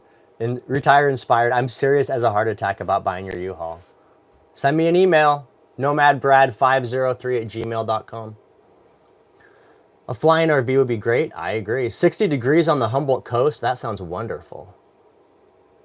That sounds wonderful. Okay, so we got the countertop clean. We got the window clean. I got to vacuum off the top of my storage bin here.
Okay. So we got, let's see, we got that clean. We got the floor clean. We got this area clean. I should wipe down the cabinets. Should wipe down the cabinets. Okay. It's looking good in here. I really like how the van looks with the bed folded away. So much bigger. So much bigger. Bigger.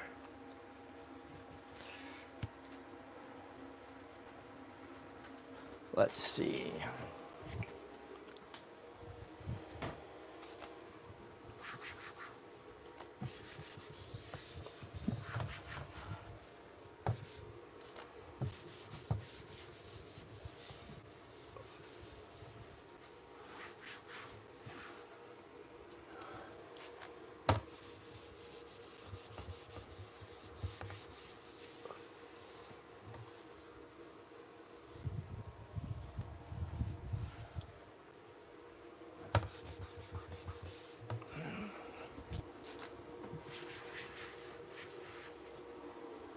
Cabinets are actually pretty clean. There's not much dirt on my cloth here, which is encouraging.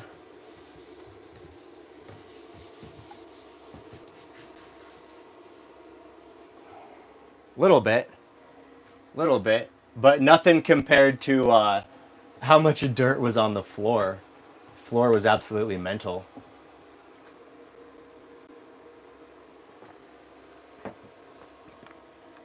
Seems like Truckhouse Life has been having a lot of engine problems.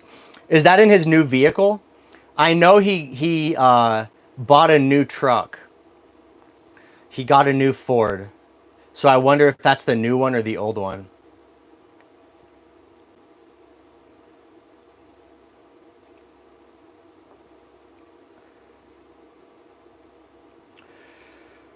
Let's see what we got.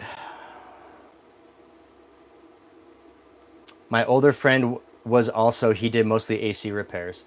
Yeah, I liked being an HVAC technician. It was enjoyable. I was good at it, but the hours were insane. It was just too much work.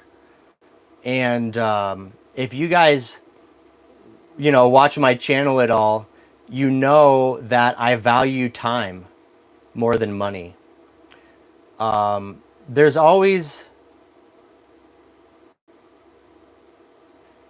always more money available. You can always make more money, but you cannot make more time.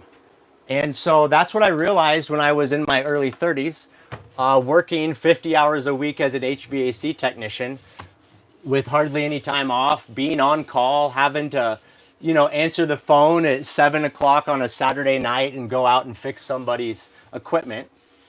Now, I liked helping people. Make no mistake, I enjoyed helping people. And in fact, as an HVAC technician, when you show up to somebody's house in the winter when their furnace is broken, or in the summer when the AC is broken, and you fix it for them and they feel that, blast of air, they're very grateful. And you almost feel a little bit like a hero. So it's a good feeling to help people as an HVAC technician. But the funny thing, the interesting thing is, even when before I started my own company, when I was working for somebody, it's pretty much impossible to work less than 50 hours a week. No matter what company you look for, they all want you working just constantly. And I don't understand why. I think from a business standpoint, they make more money if they have fewer employees, but they're working more hours. I think it's just a cost savings for them. But the reality is, if I could have worked as an HVAC technician for a company, say 30 hours a week, I probably would still be doing that today. But that job does not exist. They want to own you. They want to own your soul. So I got fed up with it. And then I started my own business, and I had more money, but even less time. And I had a little more freedom. I could turn jobs down. I didn't have to go out at 7 o'clock on a Saturday night, but it was just more work and more stress. And so I said, you know what? Forget it. Forget it all. I'm going to go live in a box truck in the mountains and be time rich. And I'm super happy I did. No regrets.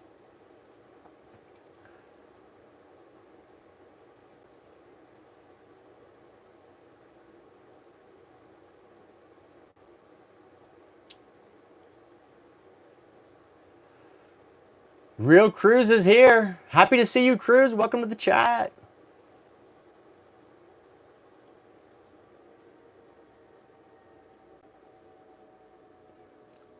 Retire Inspired says, I like the U-Haul has a pass-through. How do you feel about not having that luxury in your new truck? A lot of people ask me about the pass-through. I'm not worried about it. I don't. The thing is, the one I have now, I rarely use it. I prefer the rear door. It's just so easy to step up in and go back and forth. So it's not really a problem to me. I have another friend, Mark from Wanderbox. He has an Isuzu NPR with no pass-through. I know multiple people that have vehicles with no pass-through. Plus, anybody that's in a truck camper, like Larry from Work Less, Live More Life, he has no pass-through. So the reality is, the only time you get a pass-through is with a traditional RV or with the conversion van or a shuttle bus, a bus. But it's not, it's not uncommon to not have a pass-through, so I'm okay with it. Autophysics says, I agree, had nice stuff, but not enjoying it. You know what I'm saying, brother. It's exactly how I felt. Didn't have time to take out the bikes, man. I was always working. I prefer traveling and partying with models, witches at Burning Man. I hear you, man. I'm going to miss the burn this year. I had to sell my tickets because I'm doing these build outs. It's just not the right time for me. But I went last year for the first time and I totally loved Burning Man. And I'm looking forward to going next year. Bill Johnston says, thinking of building one out in Yuma this winter, maybe a 20-footer. Yeah. Yeah, Yuma's a great spot to build in the winter. You should go for it.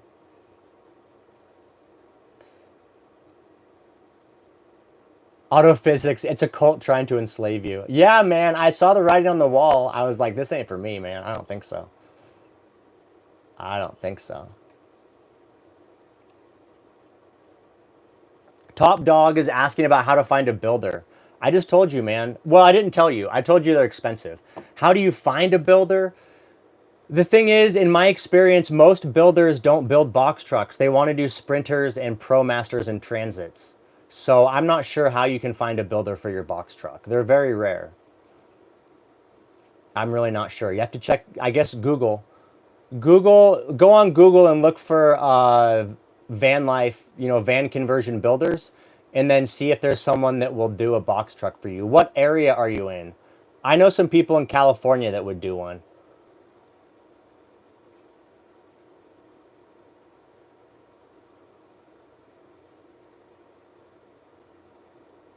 Jonathan says, what do you do for retirement? You're definitely better off running your own LLC as a sole proprietor. Yeah, that's what I'm doing now. My solar business is a LLC. I'm a sole proprietor. And I only do solar work as I have time for it, as I want to.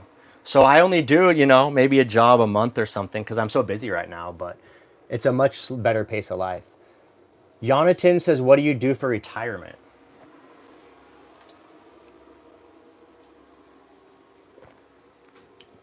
Let me tell you, Jonathan, retirement was a concept that was created by business owners and the government to convince people to work for the best years of their life, ungodly amount of hours, and give up their dreams and their family life and the things they want to do in exchange for the promise that after you give us the best years of your life, then we will give you some money and allow you to spend the last few years of your life, doing what you want. That's all retirement is. People that ask about retirement are usually people that are working jobs that they don't necessarily enjoy.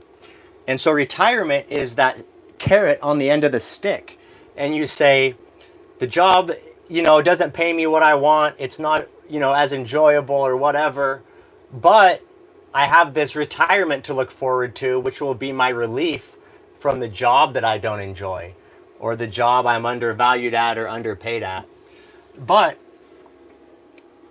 you really never hear a successful business owner or a wealthy person talk about retirement that much because they're already living a life they enjoy. And so the reality is, Jonathan, when you live a life you enjoy, you don't really worry about retirement. And so there is truth to the reality. There is reality to the situation that at some point, everyone gets too old to work and too old to do stuff. And they need to be taken care of and they need money for that.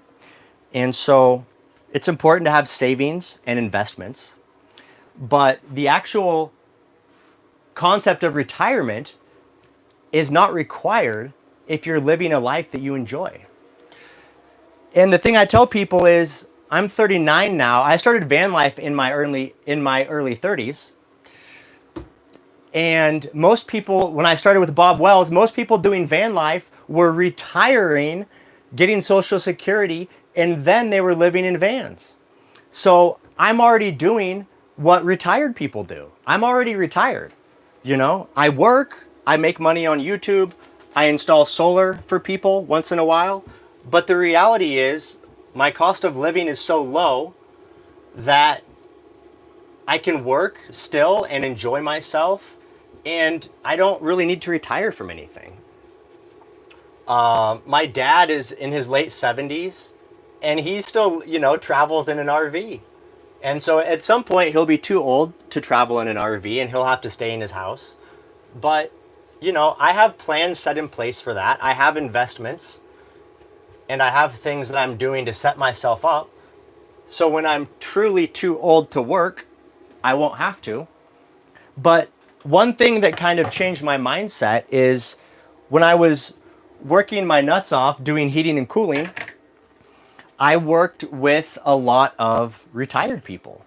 And most of the retired people that I worked for just sat in their recliners. Now, not everybody, but most retired people, they just sat at home in their recliners by themselves and watched TV because all their family was working, and a lot of people, depending on their retirement, they don't really have like a ton of money where they can just go travel the globe or do whatever.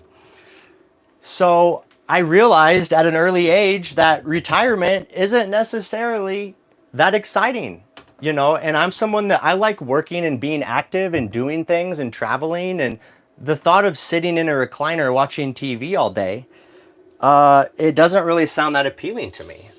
So I think it's more important to enjoy the time you have, live a life that, is purposeful and you get joy from along the way, because keep in mind too, we're not guaranteed retirement. The reality is a lot of us aren't going to make it that far. We're going to check out early. There's all kinds of stuff out there that can bring your life to an end before you think it's time. And so imagine the disappointment if you worked your entire life waiting for retirement and then you retire or you don't make it to retirement and you have a heart attack or you get cancer. And I sure would be disappointed if, if I was living my whole life in anticipation of some big grand moment of retirement and then I never made it and I ended up getting sick and passing away. And then all my memories are, working and making somebody else wealthy. I mean, that would be quite the devastating situation. So that's my view on retirement. Now, everyone's different. And I realize, I don't have a family to support.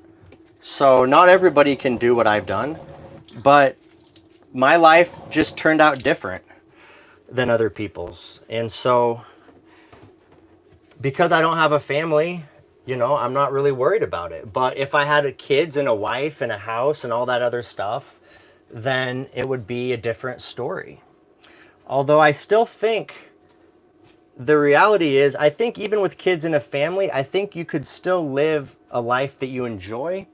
And I think you could still work a job that you enjoy.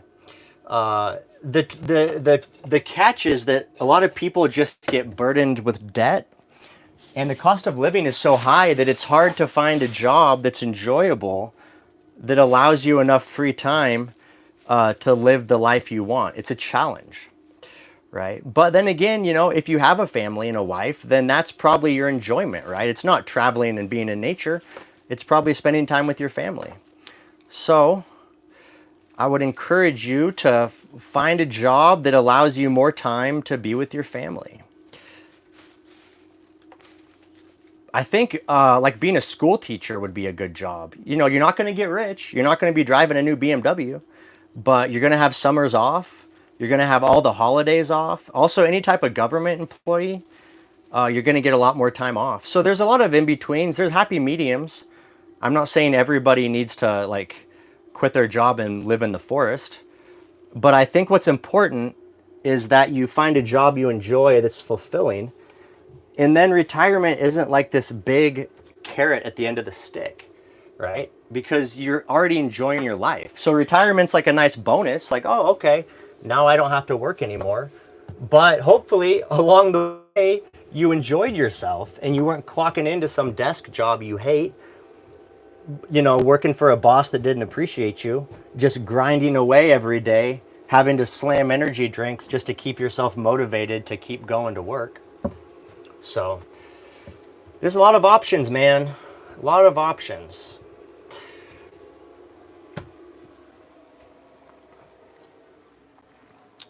A lot of options.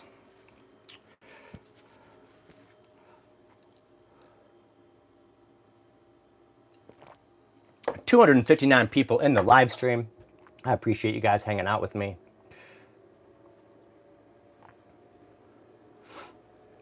What do we got here? Desert Runner Rick says, Preacher Nomad Brad speaks the truth. Rick knows what I'm talking about.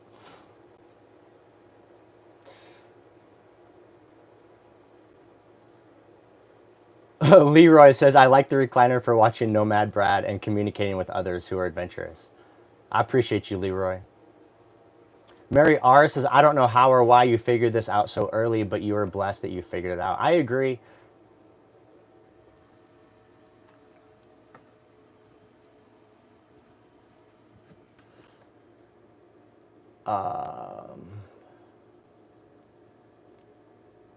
Diane Sullivan says, Retire Inspired offered you. I know, he's got to send me an email.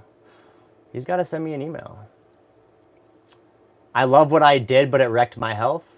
Well, as long as you love what you did. I'm sorry it wrecked your health, but it's important to enjoy the life. We only get one trip, so you got to make it enjoyable.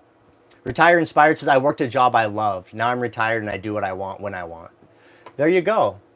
I bought a Sprinter van and built it out so I could experience van life. So there you go. Yeah, I mean, that's all that matters, is that you work a job that you love. I don't want anybody to feel I'm shaming them for working, right? That's not my goal here. What I want to tell everybody is just enjoy what you do. And so if Retired Inspired enjoyed his job, that's fantastic. But what I find is most people that ask me about retirement, they're asking because for them, retirement is the goal. And usually when retirement is the goal, it's because you don't enjoy the life that you're living. You're looking towards something else, right? So that's the difference. But there's a lot of jobs that are enjoyable that people love. I know engineers that love their jobs, computer guys that love their jobs, firemen that love their jobs. I know an HVAC guy that works 60 hours a week and he loves his job. And, he has a brand new truck and a jet ski. And he takes that jet ski out every Sunday morning at like 5 a.m. because that's the only time he has. But he loves his jet ski. And God bless him. He is living a life that he enjoys. And I got nothing wrong with that. I just want people to be happy. So if you're not happy in your current situation, you got to look at it real hard and figure out why, and do everything you can to make your current situation enjoyable. That's what's most important. So whatever that looks like for you, figure it out. Go in that direction. Don't let the money trap you.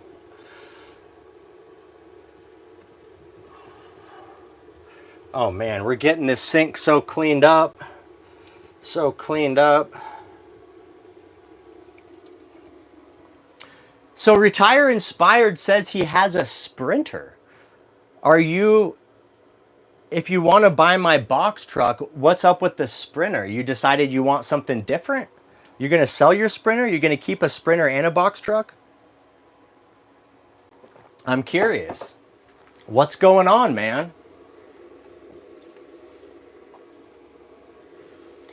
I gotta say, I've never lived in a Sprinter, but I've hung out in several Sprinters, and nothing compares to the space you get in a box truck, baby. It's just so much more roomy. It's so much more roomy.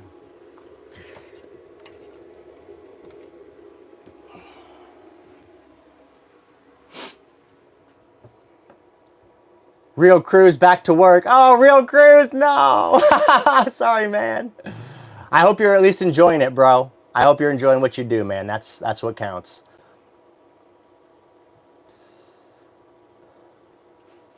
My mantra I live by, here for a good time, not a long time. Yeah, I've said the same things. Do what you love and let it kill you. Absolutely, yes. Jay Fox is asking if Nomad Dad watches my channel. He does. He does. John C is here. Hi, John C. Happy to have you. Happy to have you in the chat. Retired says, I love the Sprinter, but would love to have more room. Yeah, I hear you, man. The nice thing about this box truck is it's only 21 feet bumper to bumper. So depending on what size Sprinter you have, this is not much larger, you know, physically on the outside. But the space you get on the inside is much bigger. So that's why I chose the box truck platform, and that's why I'll never go back to anything else. You just absolutely get the most space for your money. And this one's nice. I mean, I can still park this anywhere. I'm sure you've seen my stealth camping videos. I go all over the place, any shopping center. This box truck, being 21 feet bumper to bumper, this is like the biggest vehicle you can have that still fits in a single parking space. And so it allows me to basically anywhere I want to go, I don't have to worry about if I can find parking or if I'm going to fit. So any grocery store, any city street, I don't really have to worry about it. But when you go up a size, like to this 16-foot box truck that I have, that's where you have to start, you know, being a little more cautious about where you go, because you might not be able to find parking. You might not be able to turn around and back up. But I've really never, in this box truck, I've really never had a situation that I've pulled into that I couldn't get out of. So I really do think this is the best size vehicle, just all around, for not having to worry about that kind of stuff. The 21 feet is pretty nice.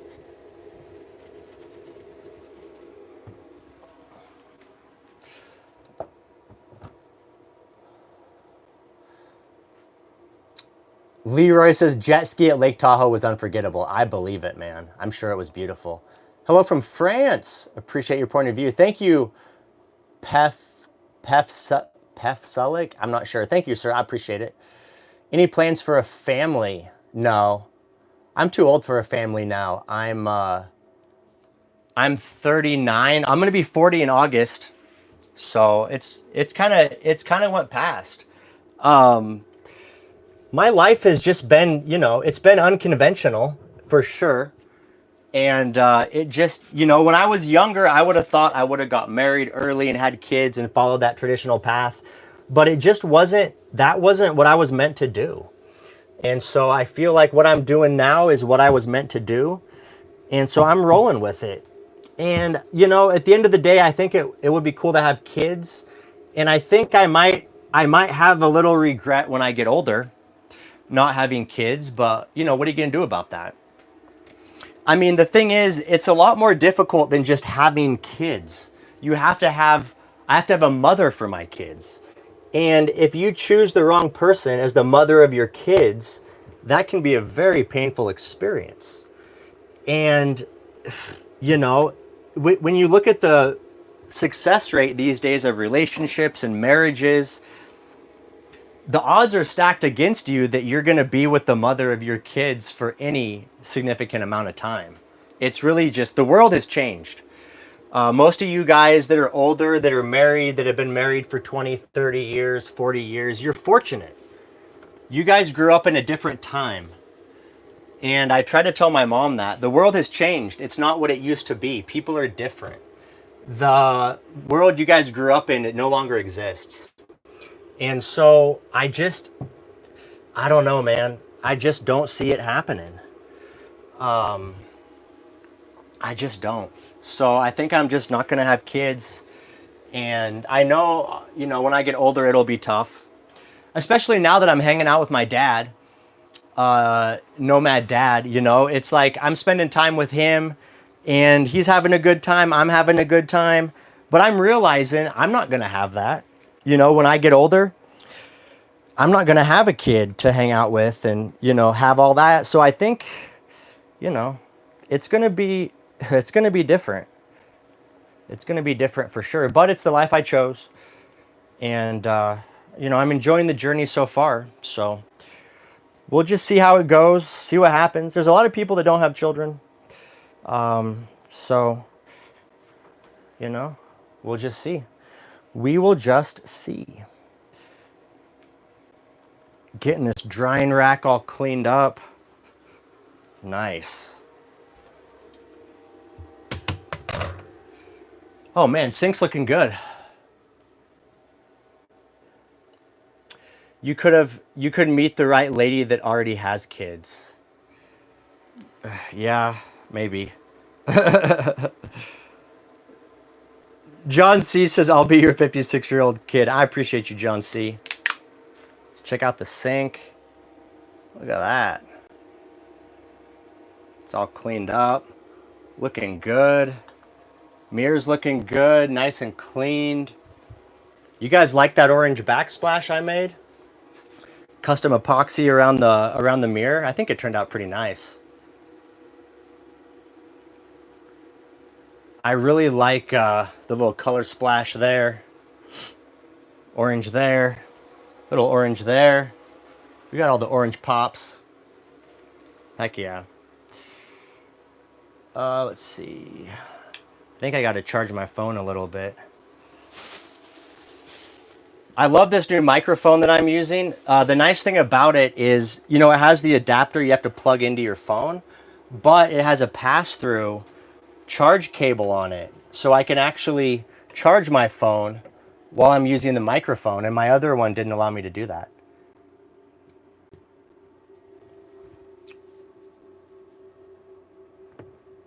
Let's see what we got here. Any plans for the big 4.0? No, I mean, honestly, I'm going to be building my box truck. So, no birthday plans.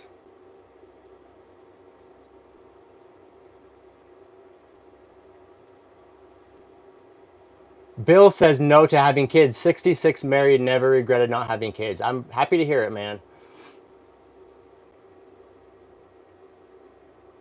Happy to hear it.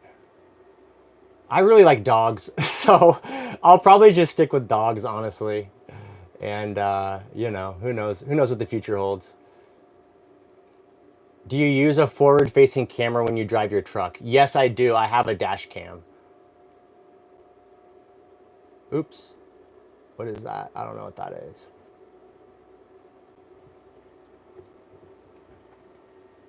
Sean says marriage is a contract. If the contract is broken 9 out of 10 times, it ends badly for the man. I agree with you. Deaf Shelty Mom says, You live your life as you see fit. 62, no human kids, but fur family and extended family keeps me happy. I agree. I'm definitely going to have a big fur family. Take a hike says looks good. The new owners are going to love this truck. I appreciate it. I hope so.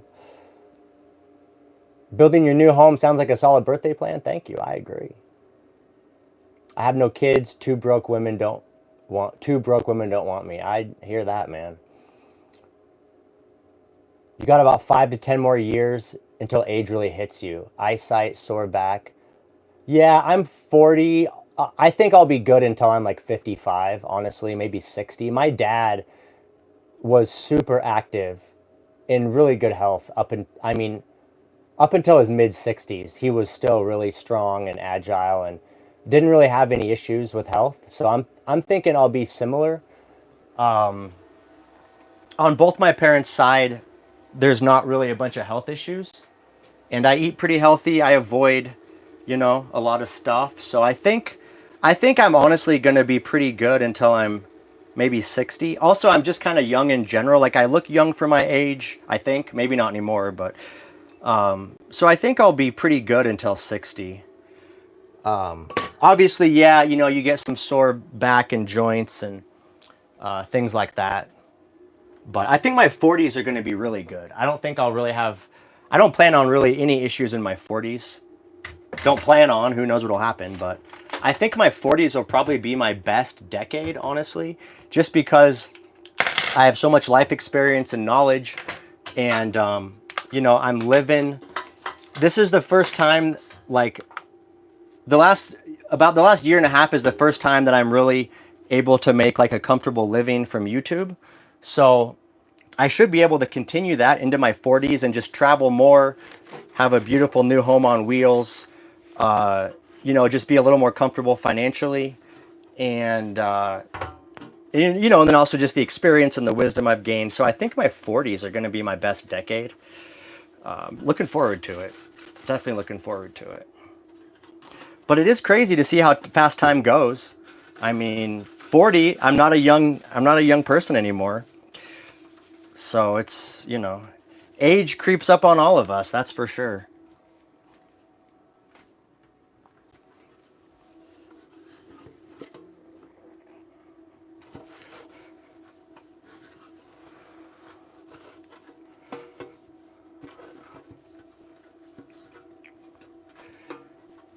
But that's why it's important to live a life you enjoy, right? I mean, shit.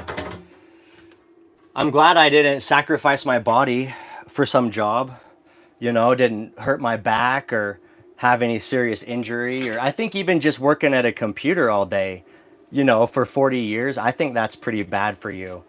The body's meant to move and sweat and, be active. And when you're just sitting in a chair all day, I think it can create health problems.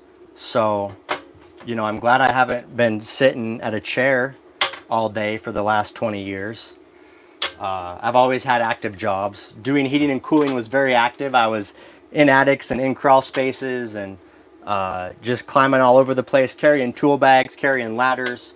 So I've always had active jobs, which I'm grateful for. And then now doing solar installs, building the box truck, still very active. I think that's a key to maintaining your health. My dad's in his late 70s. He's still very active. If you watch Sunday's video that comes out tomorrow, he's up on the roof with me, helping me lift solar panels. I mean, he's going.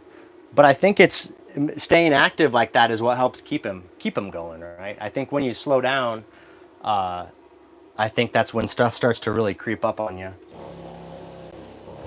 All right, so we're gonna do some dishes. I messed up. I should have done dishes before I cleaned out the sink.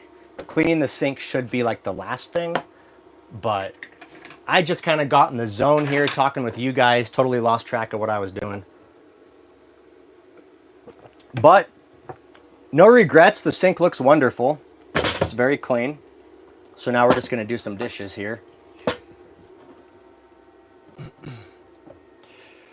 But we're getting it pretty well done. After I clean this, excuse me, after I do the dishes, I think we're pretty much done in here. The one thing I need to do is clean the ceiling. There's a couple little spots, like, I don't know, splatter or something. And since the ceiling is white, it shows up pretty easily. So I got a couple spots on the ceiling. These actually rub off really easy that I gotta clean.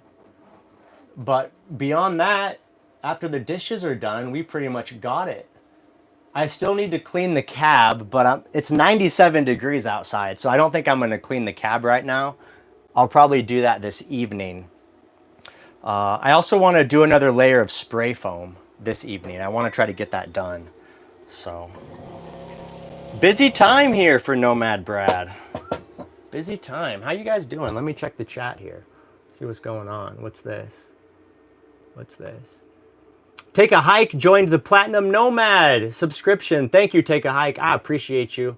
Appreciate the support. A good mother for your kids would be Kristen Schaefer. I don't know about that. I mean, she's a nice lady, but if you watch her videos, she's not doing mother stuff. She's out there riding mountain bikes and kayaking. She's not looking to be a mother. Just because she's pretty and nice doesn't necessarily mean that she'd be a good mother. I'm not saying she wouldn't be, but I'm just saying the lifestyle she's living right now, she's in her adventure years. And if you watch her recent videos, she said, you know, she moved to Colorado, but she did it because she wants to be close to all the sports and activities and hiking and mountain biking. And, you know, she's still doing she's still out there living her life. So, I don't know about that. Plus, you know, what are the chances that she would be interested in me? But I agree. She seems like a nice person. She seems like a nice person.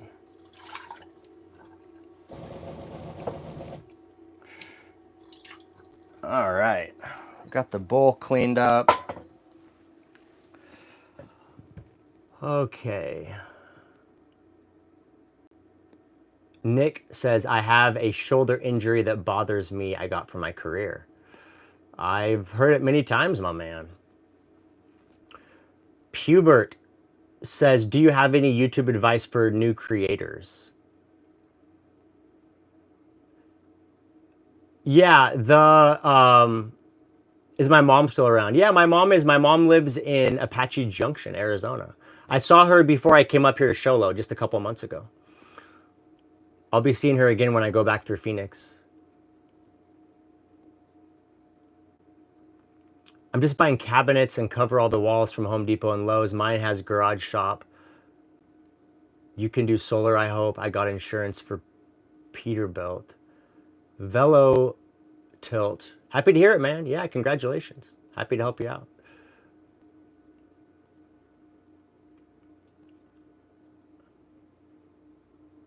When Chrome sold his van, he took off all the patterns, fearing a buyer will start a YouTube channel. No. I'm selling the van as is. I'm not worried about competition. I'm not worried about it. There's room for everybody. The thing is, John C., real question. If you install a rooftop AC, the condensation goes on the roof. Is this a concern for the roof and leaking to the inside? No.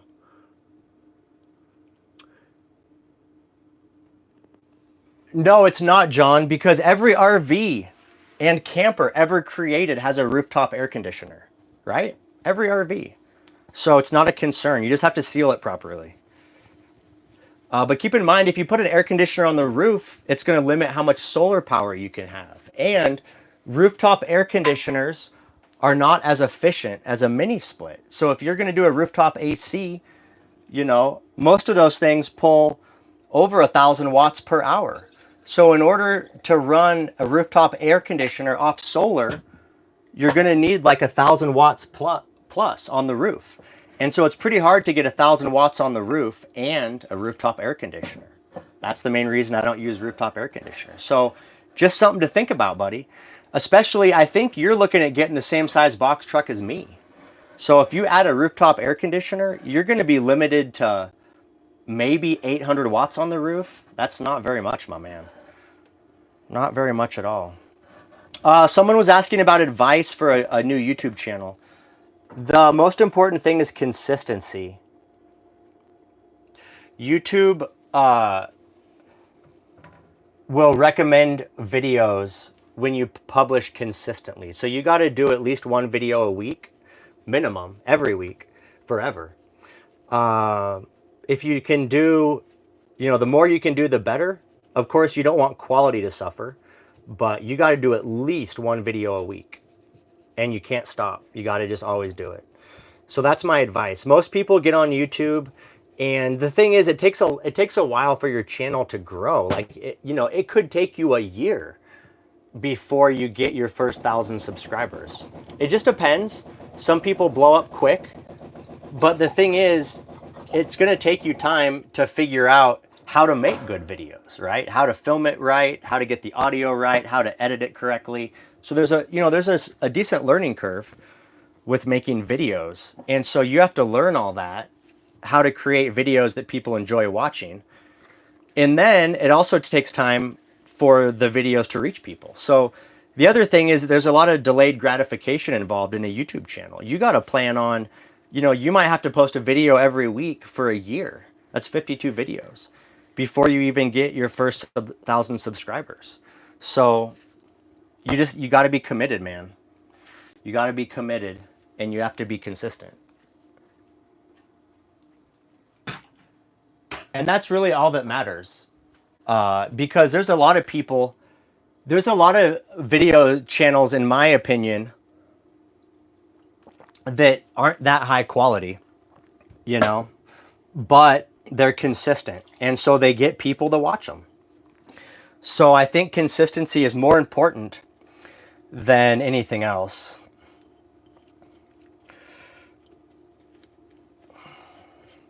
And even my videos, they're not the best. I'll be the first to admit that. They're not the best, but it's just what I can do. I'm pretty busy. My videos have been better in the past, but right now it's just what I can manage. It takes a lot of time to film and edit videos. It's a job. It is a job. So just keep all that in mind.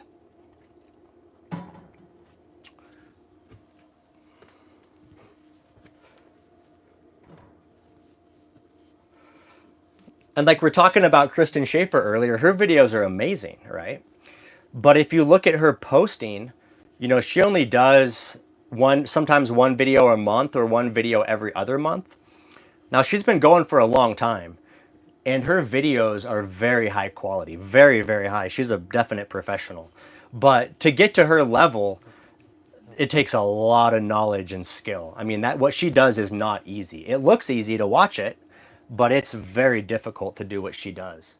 And there's really only, a very small segment of creators that can deliver that type of content on a regular basis. But for every Kristen Schaefer, there's some person that has a van life channel, and it's just them sitting in the driver's seat talking to the camera, and they got, 40,000 views per video, and they don't have anything fancy. They don't have any fancy equipment. So it just depends what kind of videos you want to make. But if you're consistent, then your audience will find you.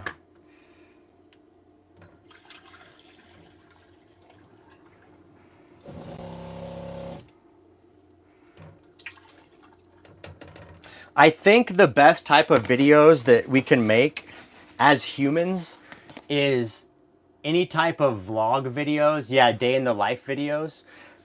Because here's the thing, guys. AI is coming for everybody. And I think a lot of YouTubers that do like review videos and reaction videos, and they do like news highlight videos, I think all those people are going to be replaced by AI. I'm serious. In the next 5 years, I think a lot of those people are going to be replaced. But AI will never really be able to make a video that shares the human experience, because AIs are not human. And so I think if you make videos that are like vlog day in the life, I think that type of content will be able to survive through the AI apocalypse. Especially travel videos, because AI, they can't properly recreate like a stealth camping video or a travel video to Yosemite. They can scrap together some footage, but without actually being there, you can't create the video. So that's something I would advise if you're looking at getting into making videos. Make real life human videos that cannot be replicated by AI. Because it's a serious threat. And I think a lot of these like TikTok videos, a lot of these videos that are really simple, all the dancing videos and the little, whatever videos, those are all, in 5 years, those are all going to be AI, and you're not going to be able to tell the difference visually, right? So they'll just have some AI model doing some dance thing, and that'll get 50 million views on TikTok. But the humans won't be able to compete because AI can create those videos so quickly.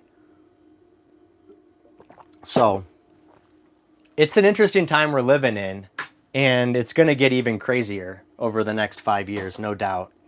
I've already seen AI videos that, have gone viral that if I didn't know it was AI, I wouldn't be able to tell. I mean, it's that good. It's that good. So, which is kind of weird though, right? If you think about it, to be humans watching AI created content, it feels weird to me, I don't know. It just feels so manufactured. I don't know. It doesn't feel right. It feels weird. I almost drank this. I almost just took a swig of this. This is soapy water. Oh my goodness. That would have ended badly. Where's my scrubber? Okay, so we got the glass done, the coffee cup done, the bowl is done. Let's go ahead and rinse out this coffee mug. 243 people in the live stream right now. I appreciate each and every one of you. All 243 people.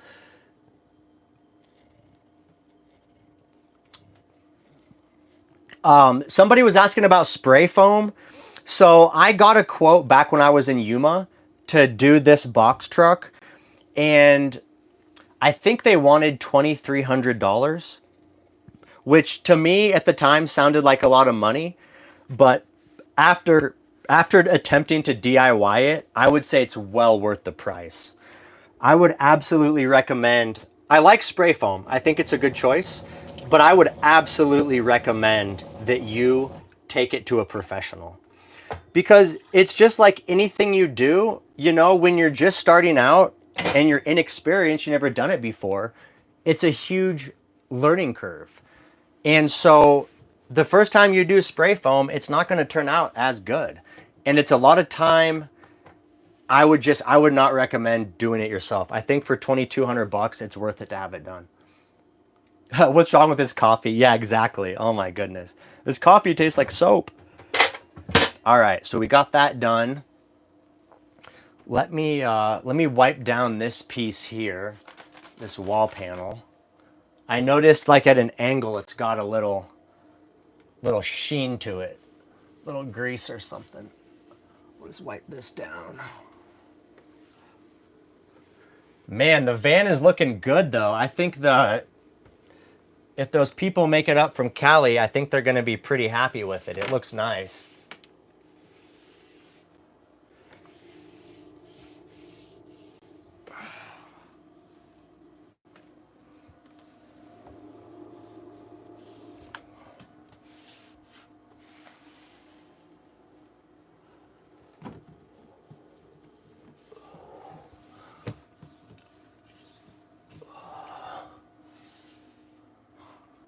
Wow.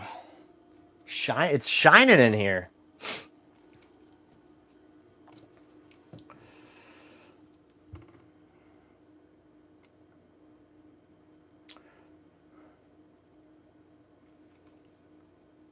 Build, travel, and day in the life will survive. Yeah, I agree with you. Especially build videos. AI ain't going to be making build videos.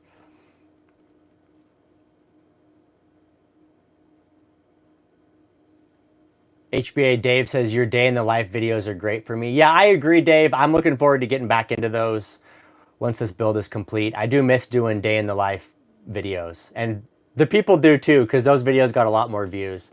The build videos don't do nearly as well, which I knew that going in. I just knew my channel would take a hit, but that's okay. It's all with the idea that I'm going to be able to make better videos when I'm done.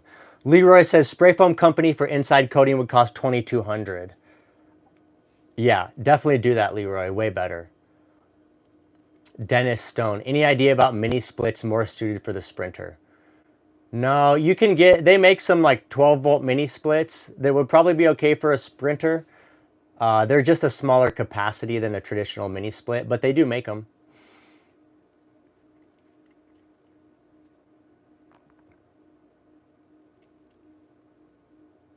Reza says, hi, Brad. Isn't it easier to stay around areas with milder temperatures? It depends if you don't have air conditioning. I'm super comfortable in here with AC. It's not even an issue. So I'm totally cool. But yeah, if you don't have AC, then you want to follow the good weather. And that's what I did for the first multiple years of van life is I just followed the good weather. So I would spend summers in the Pacific Northwest, and then I would spend winters in Arizona or Nevada. And so that's a pretty good plan. You don't really need air conditioning unless let me say it this way. You don't need air conditioning if you have the ability to travel wherever you want, right? But if you're going to live somewhere, if you don't have that complete freedom and you have to live somewhere that's hot, then you definitely want air conditioning because it's miserable to be in a vehicle that's hot, especially if you're in a southern state where it's humid and especially at night. Like I lived in this thing in Texas, and that's why I installed air conditioning. And, it would be 90 degrees at night with humidity. Absolutely uncomfortable. So that's just something to consider. But if you can just fully be free and independent, then you don't need AC. You can just travel wherever you go. But it is nice to have it, just in case. But that's up to you. A lot of people don't have it. A lot of people don't need it.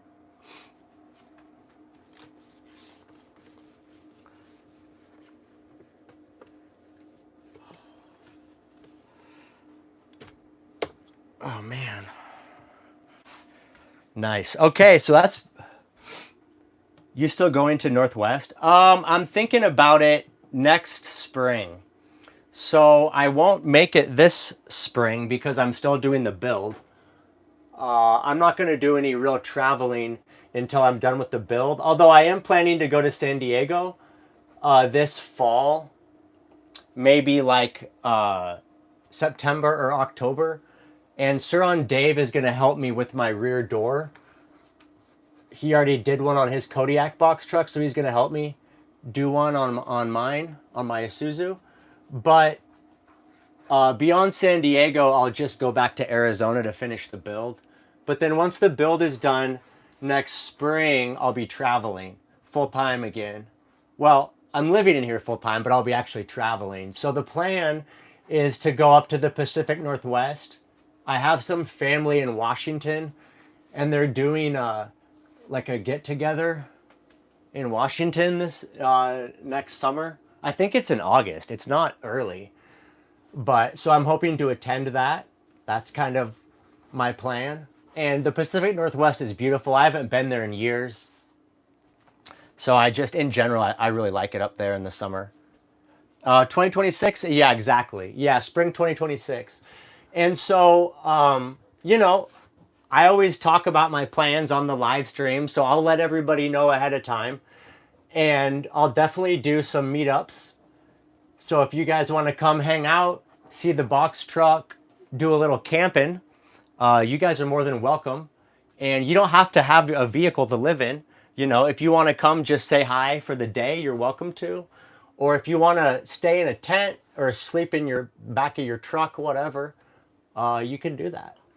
So that's part of the plan for next spring. And this winter, I'm going to do a meetup in Yuma, and I'm going to do a meetup in Phoenix. And then when I go over to San Diego, I'll probably do a meetup in San Diego. Yep. And I'll be doing meetups all the way heading north up the California coast. So I might do a meetup maybe around San Francisco, just wherever the people are at. Maybe up in Northern Cali if there's anybody in NorCal. It's beautiful up there. I'd be down for a meetup. So we'll just see where it takes us. 101, yeah, 101's beautiful. And then I'll be going up through Oregon, through Eugene, through Portland. I'll probably spend some time in Eugene. They have beautiful hot springs out there. So I'll spend a little time in Eugene, Oregon before heading north to Washington. I'll be in southern Washington, though. I'm not going to go very far north in Washington. I ain't going to Seattle. You won't catch me up there. No, sir.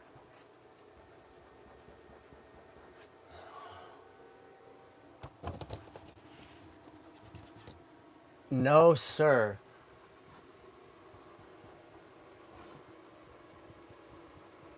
Man. Overall, though, ceiling looks really good. Humboldt. Yeah, Humboldt. Humboldt's a beautiful area.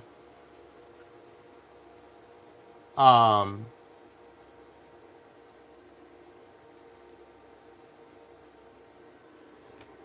I spent, in my first van, I spent some time on the Eel River up in Miranda, California. It was super beautiful up there. The water was like a really pretty blue-green. It was so relaxing. I really enjoyed my time up there. So I'll be slow traveling, when I go up through Cali. I'll definitely spend a lot of time in NorCal on the river, in the trees, in the redwoods, hanging out. Might have a dog with me. Maybe I'll have a puppy by then. So I think that'll be fun for the channel too. I think the channel will like to see a little puppy. That'll be Nomad Brad and friends. So I think that'll be good. And I know I'll enjoy it. Have another fur baby.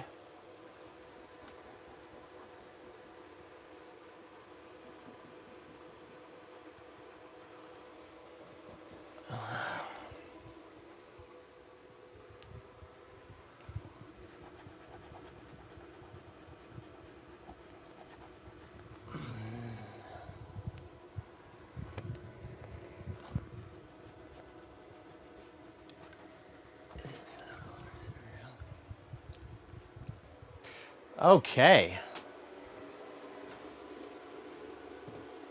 How we doing? 239 in the live stream. We've been going for 2.5 hours. You guys have been hanging out while I'm cleaning. I appreciate the company. HBA Dave says, come ahead then. Take a hike says Hart Mountain Hot Springs is way cool. It's more south central Oregon. Yeah, Hart. I think, is there a town? I think there's a town called Hart in central Oregon, isn't there? Smart, avoid Seattle. I'm with you on that. Stay hydrated. Thank you, Jay Fox. I appreciate it. John C. says, if I go to San Francisco, I could be a rice-a-roni. The San Francisco tree. John C. is always in with the jokes. I appreciate you, John C. I appreciate you.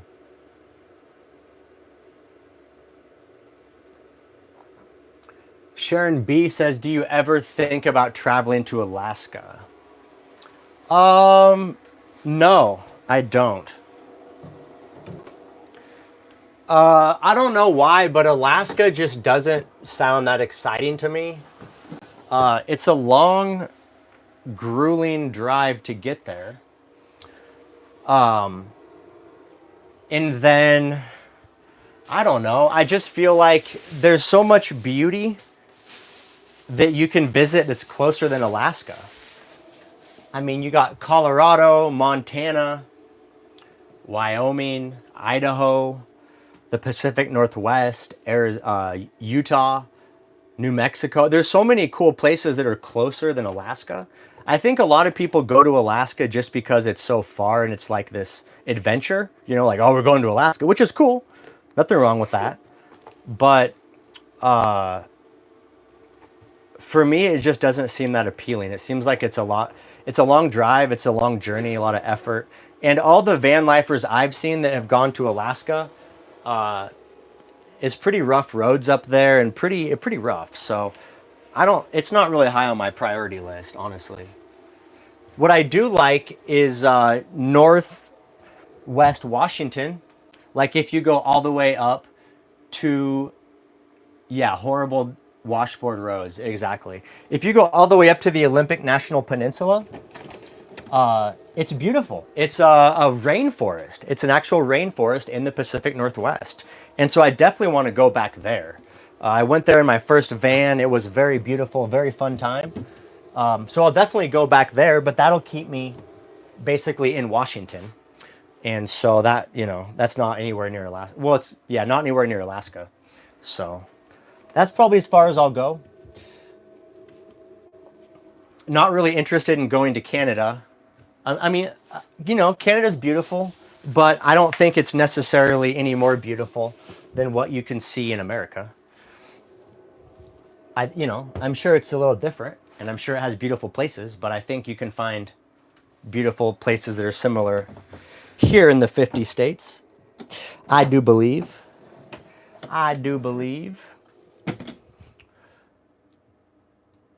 So I'm gonna open up my parts tray here. I got a couple little parts and pieces I gotta put away. And then I guess I'm gonna make some food. I actually haven't eaten yet today. Shame on me. Shame on me. Okay, so that'll go in there. What else do we got? Let's see. Olympic National Park is beautiful. One of the most unique spots on the West Coast. I agree with you. Yeah, it's so beautiful. I had a really good time up there.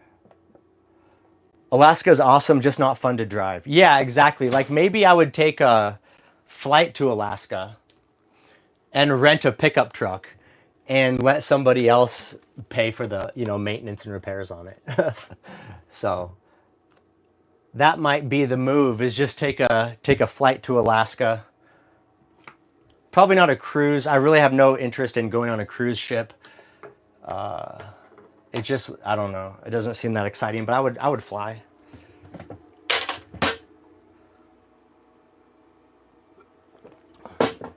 Okay, let's see. Put these batteries over here, and then we can put this away.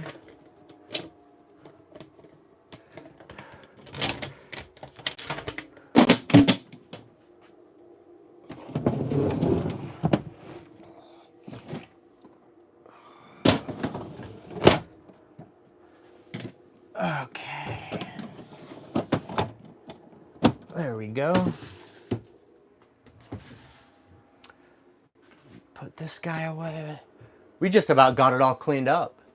Canada will charge you huge tariff and toll. Oh yeah, I'm sure.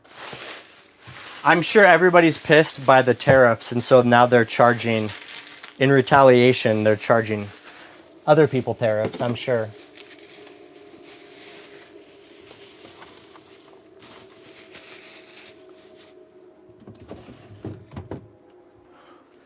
All right.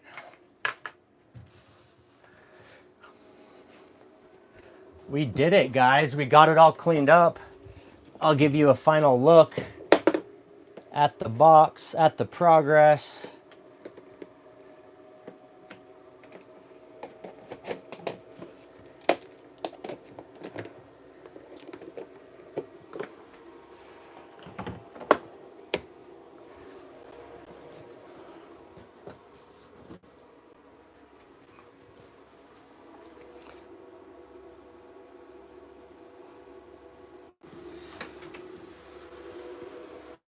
So here we are. I got some, bedding stacked up. Don't mind that, but here it is. Got the floor all cleaned up. Got the big massive pillows on the bench. Got the upper area wiped down and vacuumed. Got the ceiling all wiped down.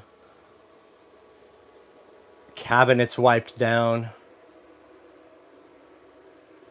Christy says I stopped cleaning my house to watch someone else clean. I hear you, girl. Look at that. Looks pretty good. Got some water jet bottles I gotta throw away. We got the orange countertop. Look at that. It's still shiny as a sheet of glass.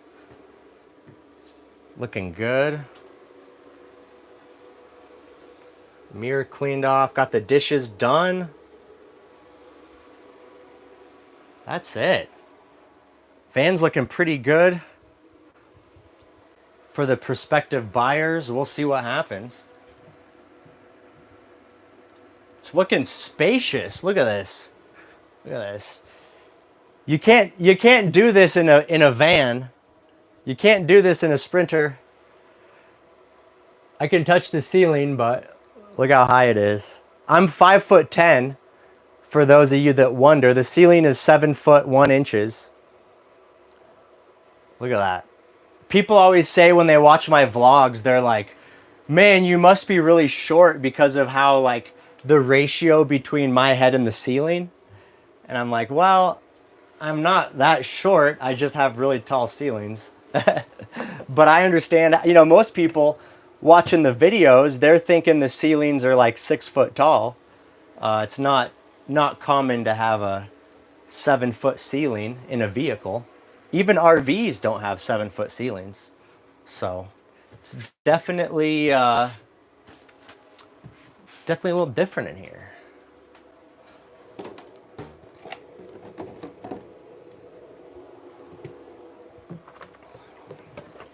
So I guess I'm gonna make some food. I haven't eaten yet today. All I've had is coffee. We'll pay 25 an hour to do my place. Oh man. I'll tell you what, it's just it's not the same when you're working for somebody else as when you're working for yourself. So like I don't mind cleaning my own place. I enjoy it actually. But I wouldn't want to clean for somebody else.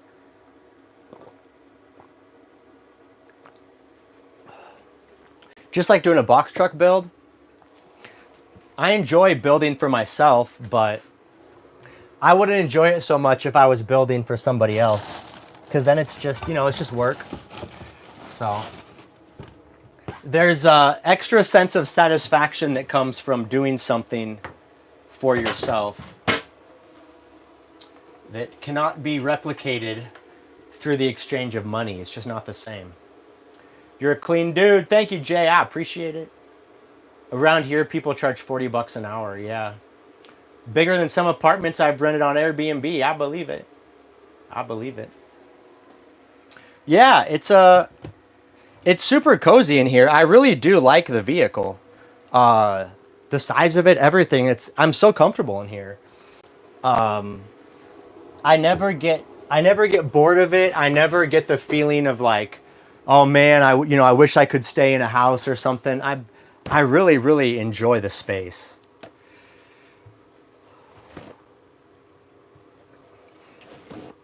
So when I get the next box truck, it's going to be a big transition because then I'm going to have even more space to work with.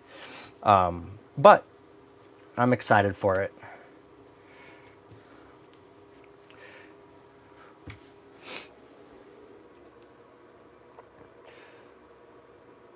Robert is here. Hola, Brad and the crew. Hello, Robert. Happy to have you. Thank you for joining the live stream. We got Jeffrey LeBlanc. Come to the east coast of Canada. No tariffs, no tolls. East coast of Canada is open for business. Angela says, I like your box truck build the best of the three. The best of the three? You mean maybe the best of the three vehicles I've built? Yeah, so the thing is, the reason this box truck is so nice is because this is my fourth one, right? So it's like every time I've done a build out, a van, a shuttle bus, this is my second box truck, I learn and then I make adjustments and I always try to do things better the next time around. So what you're looking at is the culmination of, you know, many, many years of building vehicles and living in vehicles. I think that's the biggest game changer is when you've never lived in a vehicle and then you're trying to build it out for the first time, it's hard to know what you want or what you need.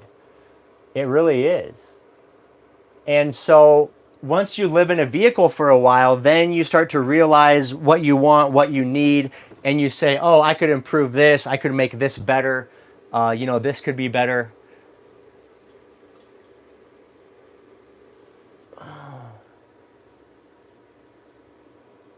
And so that's what I've done. And Angela's commenting, it's so spacious. Thank you. Yeah, that was by design. And again, that's just something where I've lived in a ton of vehicles and I've made modifications. I've made adjustments to the way I build stuff. But yeah, I agree. That was my focus on this build. I wanted it to feel large inside. And I think, you know, it's been a mission accomplished. And so if you think this box truck is spacious, just wait until you see the next one. The next one is going to be crazy spacious. I'm excited. I'm really excited to show you guys the finished product on the next box truck because I can visualize it mentally. And so that's why I'm so excited because I can see the end result. And so I'll be happy to share that with you guys, give you guys some inspiration, something to think about, and something to consider if you guys want to try to get a box truck to live in.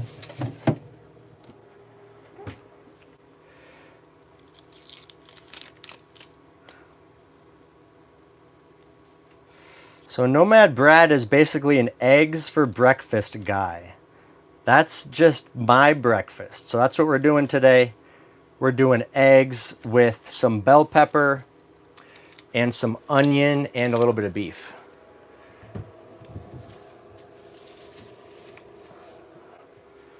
Man, it looks so nice in here. I just can't get over it. I got to open the window so I can turn on the fan.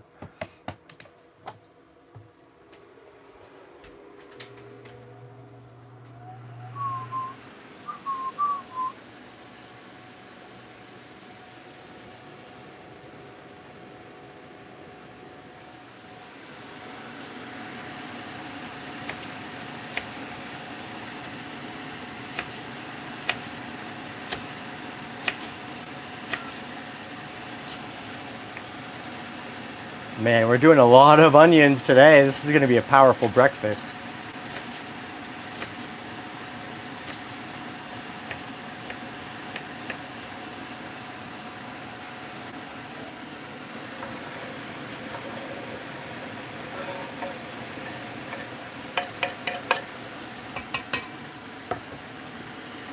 And then we're going to slice up a little bell pepper.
Do, do, do, do.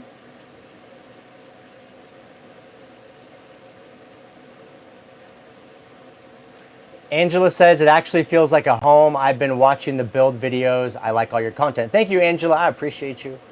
Gail Marin is here. Are you going to remove the outside wrap? No. That's up to the new buyer to deal with. I'm going to leave it on there, especially at my asking price. I'm not touching it. They got to figure it out. Take a Hike says, I just got my first future tiny home on wheels. Looking forward to the nomadic lifestyle. Your build is perfect timing for we newbies trying to figure some things out. Thank you. You're welcome, Meathead. You're welcome, Take a Hike, Meathead. I appreciate you. Appreciate the comments. I'm curious what you bought. What's your tiny home on wheels going to be? What are you going to be building out?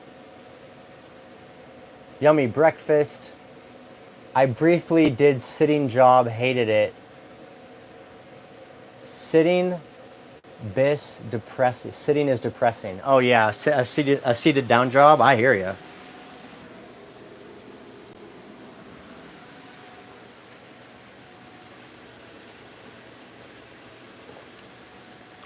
Robert says, I don't know why nomads don't use range hoods. Yeah, I agree with you. The thing is, it's not common, right? Well, the thing is too, like if you're in a van, like a Sprinter or ProMaster, range hood takes up a lot of space. So you're not going to put something like that in a little van conversion. But in a box truck, you got room, and so you can do it.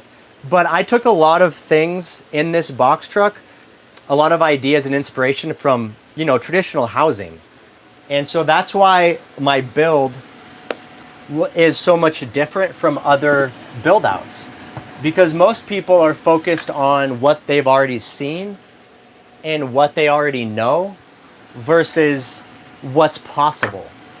And so when I did this build out, I was more interested in what can I do that hasn't been done rather than what is everybody else doing. So I'm going to be applying some more of that to the new build. There's going to be things in there that are very much taken from a traditional house that'll be unexpected in a vehicle. And it'll change up some people's thoughts and opinions and plans. And I'm looking forward to it.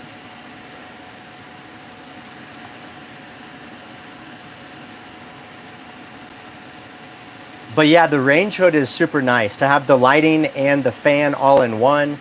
It's a good solution too for ventilation for folks that don't want to put a max air fan on the roof. They don't want to give up that roof space that could otherwise be used for solar panels. Which is what I always recommend. Don't give up your precious roof space for fans and air conditioning when it could be used to collect free energy from the sun.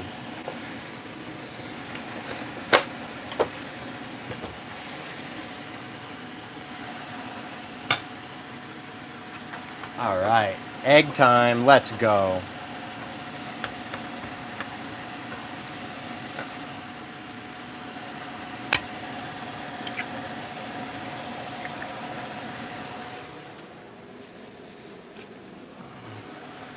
I think we'll do 3 eggs for breakfast. I always do 3 or 4, but I'm just thinking 3 today. Sometimes 4 is a little too much. Do you think you'll keep this next build long term? I sure hope so. I really hope so. That's my plan. Every time I build out a vehicle, I always say this is going to be the last one. But the only reason I'm selling this one and building a new one is because I need more space for my solar stuff, for my business. And I need a shower because I get hot and sweaty doing solar installs. And so I need the ability to shower off after I'm working, a manual labor job. So those are the 2 reasons I did a new build out. But if it wasn't for that, I would be perfectly content staying in this vehicle. So my hope is that with the new box truck having space for all my solar stuff and having a full bathroom, that should be all I need. I should be fine. Oh, Woodburn, Oregon. Yeah, I spent some time down there. I grew up in West Lynn. Take a hike meathead said it's a retired Woodburn, Oregon shuttle bus, good shape, maintained, 106,000 miles. Awesome. Yeah. I like a shuttle bus. I had lived in a shuttle bus 2 vehicles ago. It's a good choice. Yeah, I can help you with your solar, electrical mini split. I can help you, sir.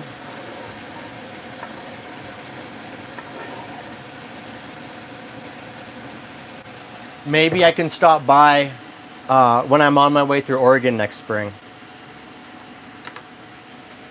Depending how soon you're going to be starting on the build out and getting to electrical.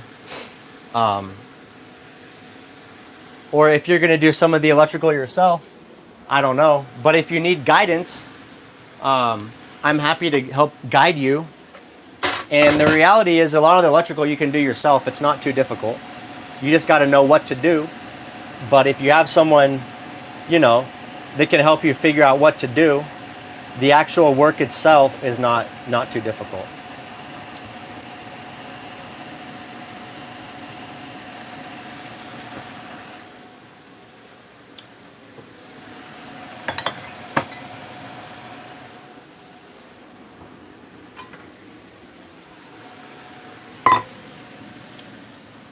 Let's see, I guess I'll sit at my desk here. My bed has gone away. I miss my bed. I like sitting in bed sometimes and eating. Okay.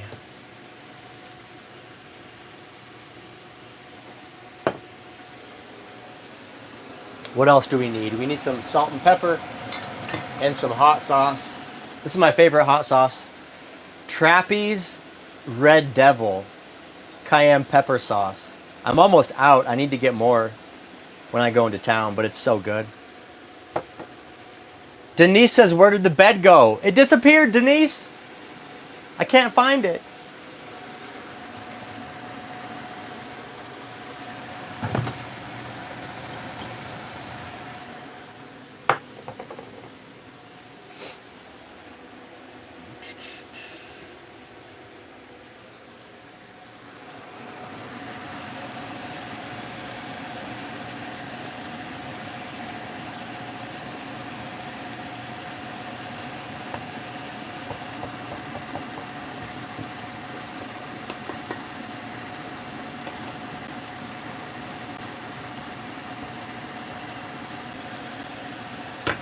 All right, breakfast is looking good. Probably like another 4 or 5 minutes, and it'll be time to eat. I'm excited about it. Valentina, yeah. I like Valentina. I've definitely had that before. I've had Valentina. I've had Cholula. I like that Trappy's though. For me, that's my favorite. But the Valentina is good. I like how cheap it is too. You can get a huge bottle of Valentina for like $2. In fact, I used to have some. I don't have it anymore. I used to have some Valentina. But yeah, I like this Trappy's. This is pretty cheap too. This is like a couple bucks. Hot sauce on eggs is the way to go. I agree with you. Absolutely. I'm sad I'm at the end of my bottle. I need to make a grocery list. I've been meaning to buy this for a while, but every time I go in the store, I forget about it. Sometimes like sauces and like olive oil and vinegar, those types of things. I don't think about them when I'm in the grocery store. I'm thinking about main stuff like eggs and meat and vegetables. And then I get out and I'm like, oh, I forgot all my other stuff. I see you're building components for DIYers. That should be very helpful for folks like myself, kind of plug and play. Yeah, absolutely, man. I can help you with some DIY stuff. Denise, are you going to be able to get to the cab of your truck from the box? Not in my new vehicle. I can in this vehicle. I have a door right there. Not in the new one though. Have you ever used the yogurt function? I've not. What does it do? You can make yogurt for the cost of a gallon of milk. Ooh, that's a good idea. I've actually never tried the yogurt function on my Instant Pot. I should try it out. I'm definitely going to be doing a lot more different types of cooking in the next box truck. I'm going to have an oven.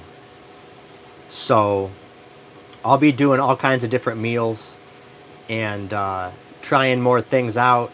I'm going to have a better setup for filming my dinners and my cooking. Troy says, do you think Burning Man is worth the money? Absolutely. Yeah. So here's the thing. It is a lot of money. I will agree with you. But the difference is if you break it down by how long the event is, it's really not expensive. So for example, Burning Man, if you go to buy a ticket right now, you can get a single ticket for about $600, and then a parking pass is like 150. So that's $750. But it's a 2-week event. So basically, and I mean, keep in mind, every day, and all night, there is stuff happening. So you get your money's worth out of that 2 weeks. But to put that into perspective, I went to a Blink-182 concert last summer in San Diego. Good tickets were $200.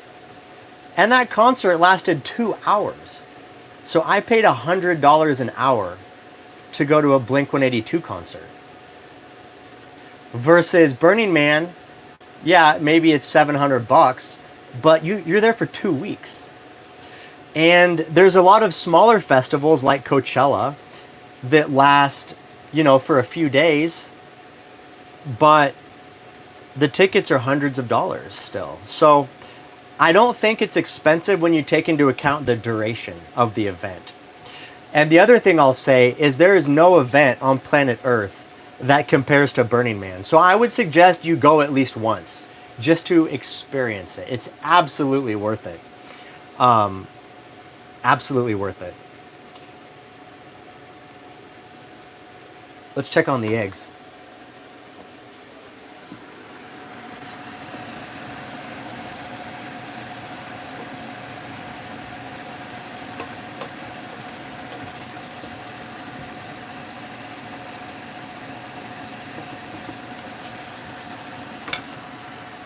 All right, it's ready. I turned off the induction cooker.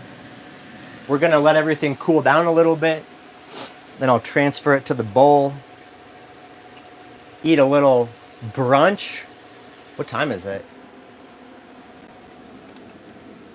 2 o'clock on a Saturday, 100 degrees outside right now. 100 degrees outside, super hot. Super hot up here in northern Arizona. I'm glad I'm not in the valley. It's probably 110 in the valley. Crazy. Craziness. Is your new truck going to be modern looking? Yes, it is, Denise. I like a modern, contemporary design. So my new build will have similar elements. I'm doing the same ceiling. I really like the ceiling. The white board. I don't remember what you call it, but I'm doing the same thing on the ceiling, the white all the way down. And I'm going to do 3 LED light strips instead of 2. So right now I have just 2 and then this little trim piece in the middle. But on the new box, I'll have 3 strips of lighting. And then I'm going to do a similar, it's going to be very similar. So I'm going to have white counters again, like a white quartz countertop. I'm going to do a similar cabinet design, although I'm not going to do the white panel board cabinets. I'm going to do birch plywood cabinets, but I'm going to paint them. But otherwise very similar. I'll have a stainless exhaust hood, stainless fridge, stainless sink. So I like the modern look.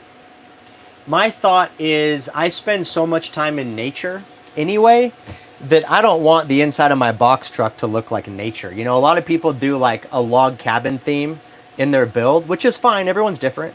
But I'm just like, man, I'm out in nature all the time. I'd like to, have a little separation between my home and what's outside of me. So I'm going to do a modern, clean, bright look. There'll be a lot of white, but not quite as much. There'll be a little bit of wood tones, a little bit of birch. with some white, a little bit of birch, and then an accent color, probably like a blue or a green. I'm not sure yet.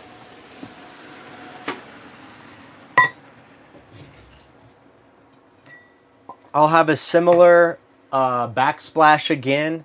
I'm going to do a different picture this time, just because I've been staring at this picture for 3 years. So I'll do a different design, but I'll have a similar tempered glass kitchen backsplash. I'll have a double burner induction cooktop.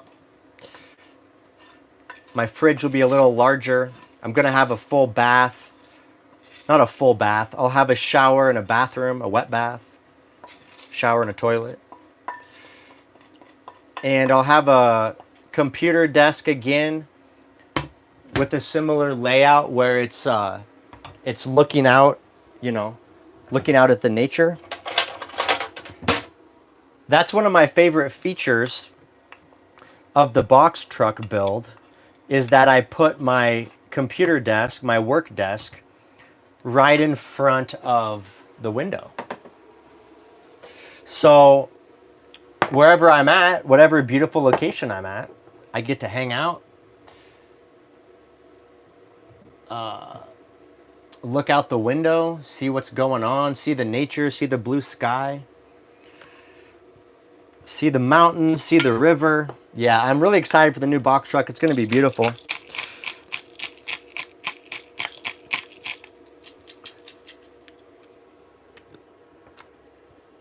Arkansas is 90 degrees.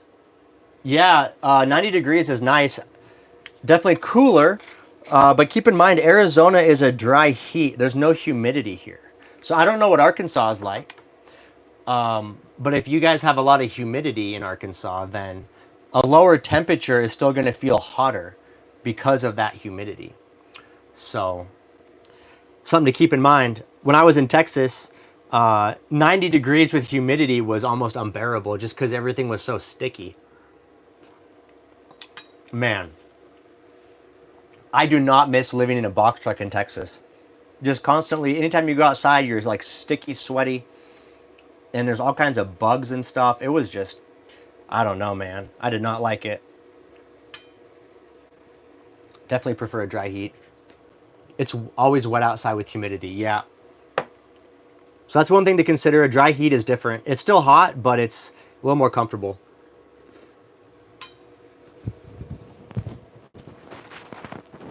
I'm gonna take my microphone off so I'm not like chomping in your ear. Ain't nobody want to hear that.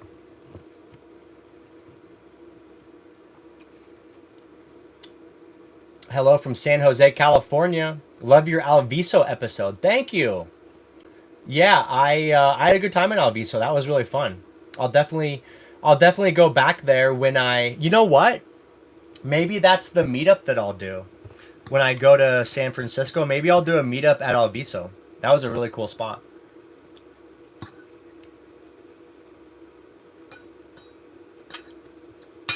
Someone's asking if I'm going to do a Boxio again on the new build. I'm not. I'm going to do a composting toilet that has like a plumbing, has a drain for the urinal tank. So I want to run the urine tank into my gray water tank so that I'm not having to dump it all the time. So I'll use a different style toilet in the new build.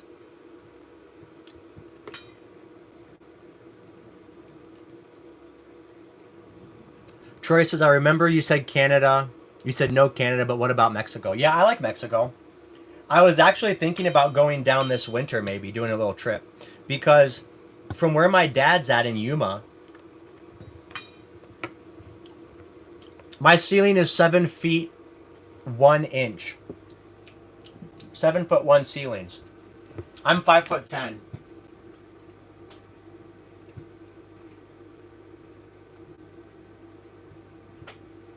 7'1" inch ceiling height. From where my dad lives in Yuma, you can drive like 90 minutes south through Mexico and you end up at Puerto Penasco, which is like a little beach town in Mexico. And it's, easy little day drive. So I was thinking about taking the new box truck down there and hanging out for a few days. Just check it out.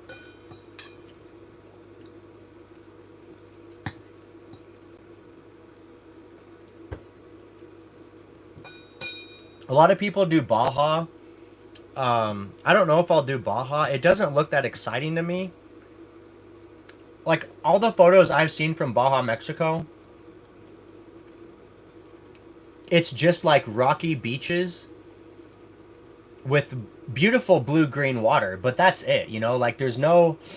I like tropical Mexico. Like, I went to Tulum. I went to Cabo San Lucas. I like the jungle and the palm trees and, like, the freshwater lakes. That's my Mexico. So I would fly.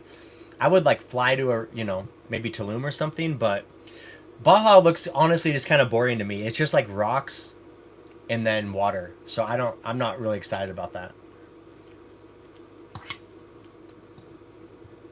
I'm not saying I wouldn't go, but it's not very high on my list. I think I'd rather visit the UP before I'd rather do Baja. The UP looks absolutely beautiful, and they have trees.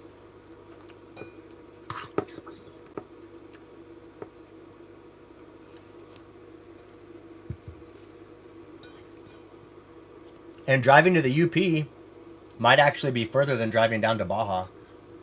But I think I'd like to do that.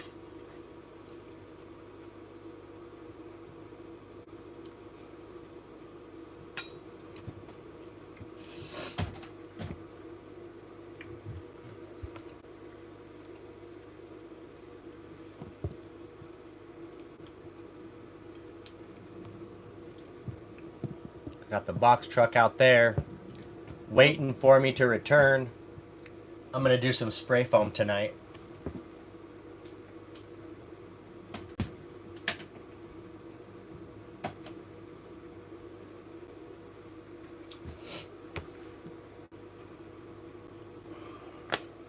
Then over here we got a little little view of the trees, the mountain. It's pretty up here.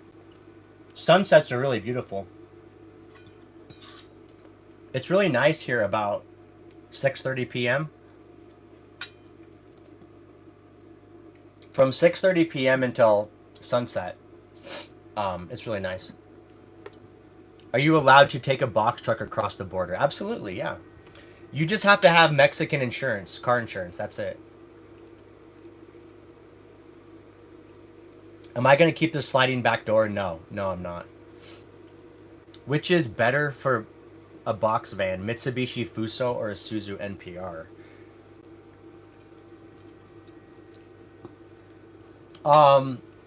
I think a Isuzu NPR is a better choice because of parts availability. So the Mitsubishi Fusos are a lot more rare here in America, and it's harder to get parts for them. And I had a friend that had a Fuso, and he had that same problem. He had difficulty getting parts. But the NPRs are like, those are the most common delivery trucks. You see them all over the place, all over America. And if you get the gasoline engine in the Isuzu NPR, it's a Chevy 6-liter. So it's very common, and a Chevy transmission. Easy to get parts on. Any mechanic can work on it. You can buy parts at AutoZone. Nothing special order. Do you need a visa to cross into Mexico? No. All you need is a passport to go to Mexico. I cross into Mexico all the time. In fact, it depends where you cross at. If you cross at Algodones, which is down by Yuma, you don't even need a passport. You can just walk in with a driver's license. But yeah, I crossed in Tijuana from San Diego into Mexico, and that's like an official border station. You definitely need a passport. And then I think when you cross at Tijuana, they do give you like some kind of a tourist visa thing, but They just do it as you're passing in. But definitely Tijuana is it's a really busy border crossing. I wouldn't recommend it. If you cross in Algodones or any of the Arizona border crossings, you can just drive right through. There's really no hassle. But Tijuana is super busy. I wouldn't recommend it.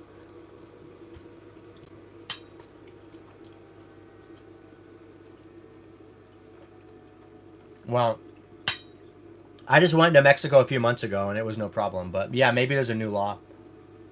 Who knows? Yeah, there's good dental in Mexico and vision. I get my eyeglasses in Mexico. Um, any type of like salon stuff, you can get haircuts. The best haircut I ever had was in Mexico. You can get like massages and pedicures and manicures and stuff. I use Starlink for my internet. It's awesome. I love Starlink. It's been extremely reliable. I haven't had any issues with it. Previously, I always used hotspots, like mobile hotspots, and even though they generally work pretty good, there's still like every once in a while you'll have a hiccup where like you have to reset it, take the power off, put it back in, or depending where you're at, there's just not a strong cell tower connection, so it doesn't work that good. But Starlink has been amazing. I definitely recommend it.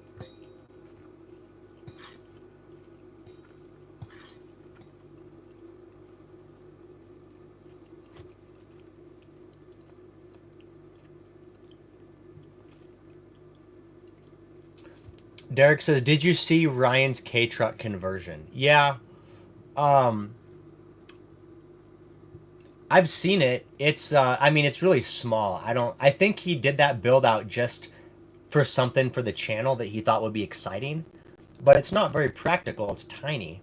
Like I'd rather live in a Ford Econoline than that K truck. It's kind of a silly build out.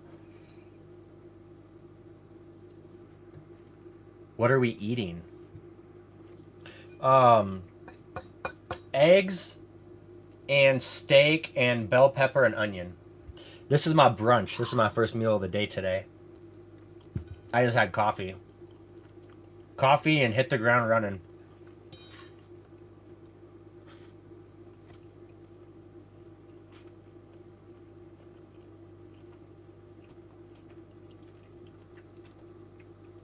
HBA Dave says, "Where is vent on hood?" I guess the outdoor portion. It's a side vent. I'll show you.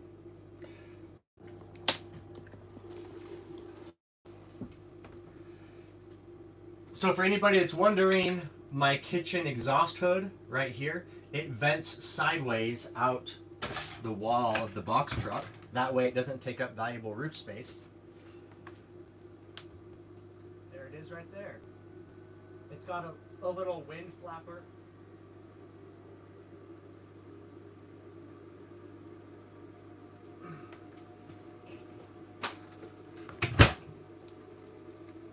I realize you guys probably couldn't hear me. I left the microphone in here. But it's got a rain hood on the top so that when it's raining, no water gets in. And then it has a little like a flapper on the inside. So when the exhaust fan is on, the pressure from the fan, it blows the flapper open and it allows all the air to vent out. But when the exhaust fan is off, then that flapper drops down. And so it keeps, water or wind or bugs or anything from going inside the opening. So it's a pretty nice setup. I just got it on Amazon, the little vent piece.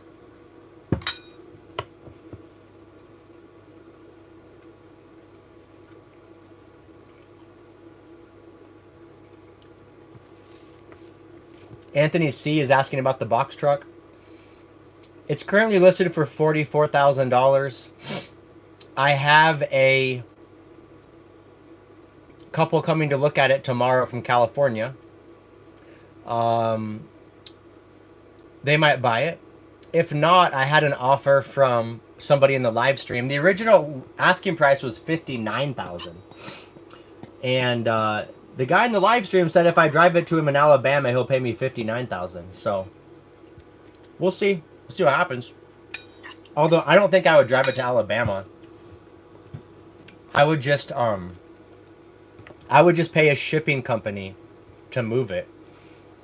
I should be able to get this thing delivered to Alabama for like $2,000, which by the time you consider, the cost of fuel and my time and everything, it would be a better deal to just have it shipped to Alabama.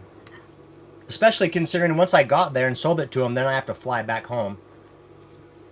So I would just ship it out there.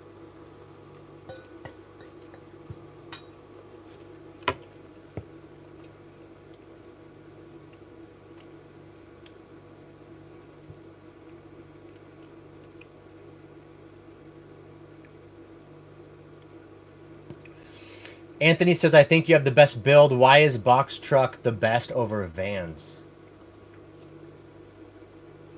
Easier to work on, bigger to live. Yeah, exactly. Yeah, I mean, box trucks are bigger. I have 7-foot ceilings. You don't get that in a van. It's wider. I can stretch my arms out, not touch the walls. When you're building it yourself, the walls are all square. So it's easy to do cabinets and stuff. If you get a van, the walls are all curved. It's very difficult to build custom stuff for a van. Fuel economy is about the same. My first vehicle was a Ford E250 Econoline, a cargo van. It had the V8 engine, the 5.4 liter Triton V8.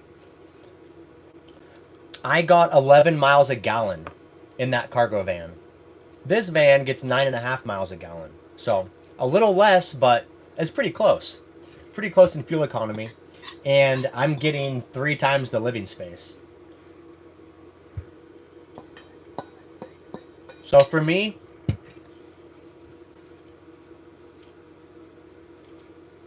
this is a home first, and then it's a vehicle second, right? So when I buy vehicles to live in, I prioritize how comfortable of a home can I build in it.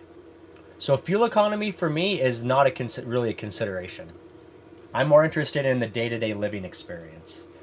And so that's why I don't really care. 9.5 miles a gallon, 9 miles a gallon, it doesn't matter. If you do the math on it, whether you get a vehicle like this box truck that gets 9.5 a gallon, or you get a Sprinter that gets maybe 15 miles a gallon, if you do the math on it and multiply it by mileage traveled per year, it's such a small difference. It really doesn't matter. It might be a couple $1,000s difference in fuel over the course of a year if you're traveling a lot, but to have a more comfortable home, to me that's priceless. I'd rather have a very comfortable home and spend a little more money on fuel than be cramped up in a Sprinter. I don't know. That's just me. I think if you're part-time, it's different. If you're not living in your vehicle full-time, that's a whole different ball game. Then it makes sense that you can put up with a less comfortable van because you're just going to use it on trips and camping. That's fine. But if you're going to live in your rig every day for years, believe me, you want to be comfortable. You don't want to be cramped up. You don't want to be hot because you can't have a good air conditioner. You don't have enough solar on the roof because your roof is too small. You don't want to have to deal with all that garbage. So it's best to if you're going to live in it every day, it's best to prioritize a living space.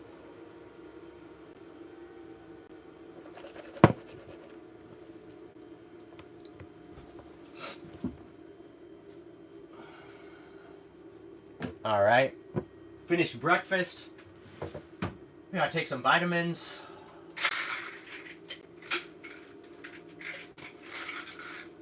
What do we got here?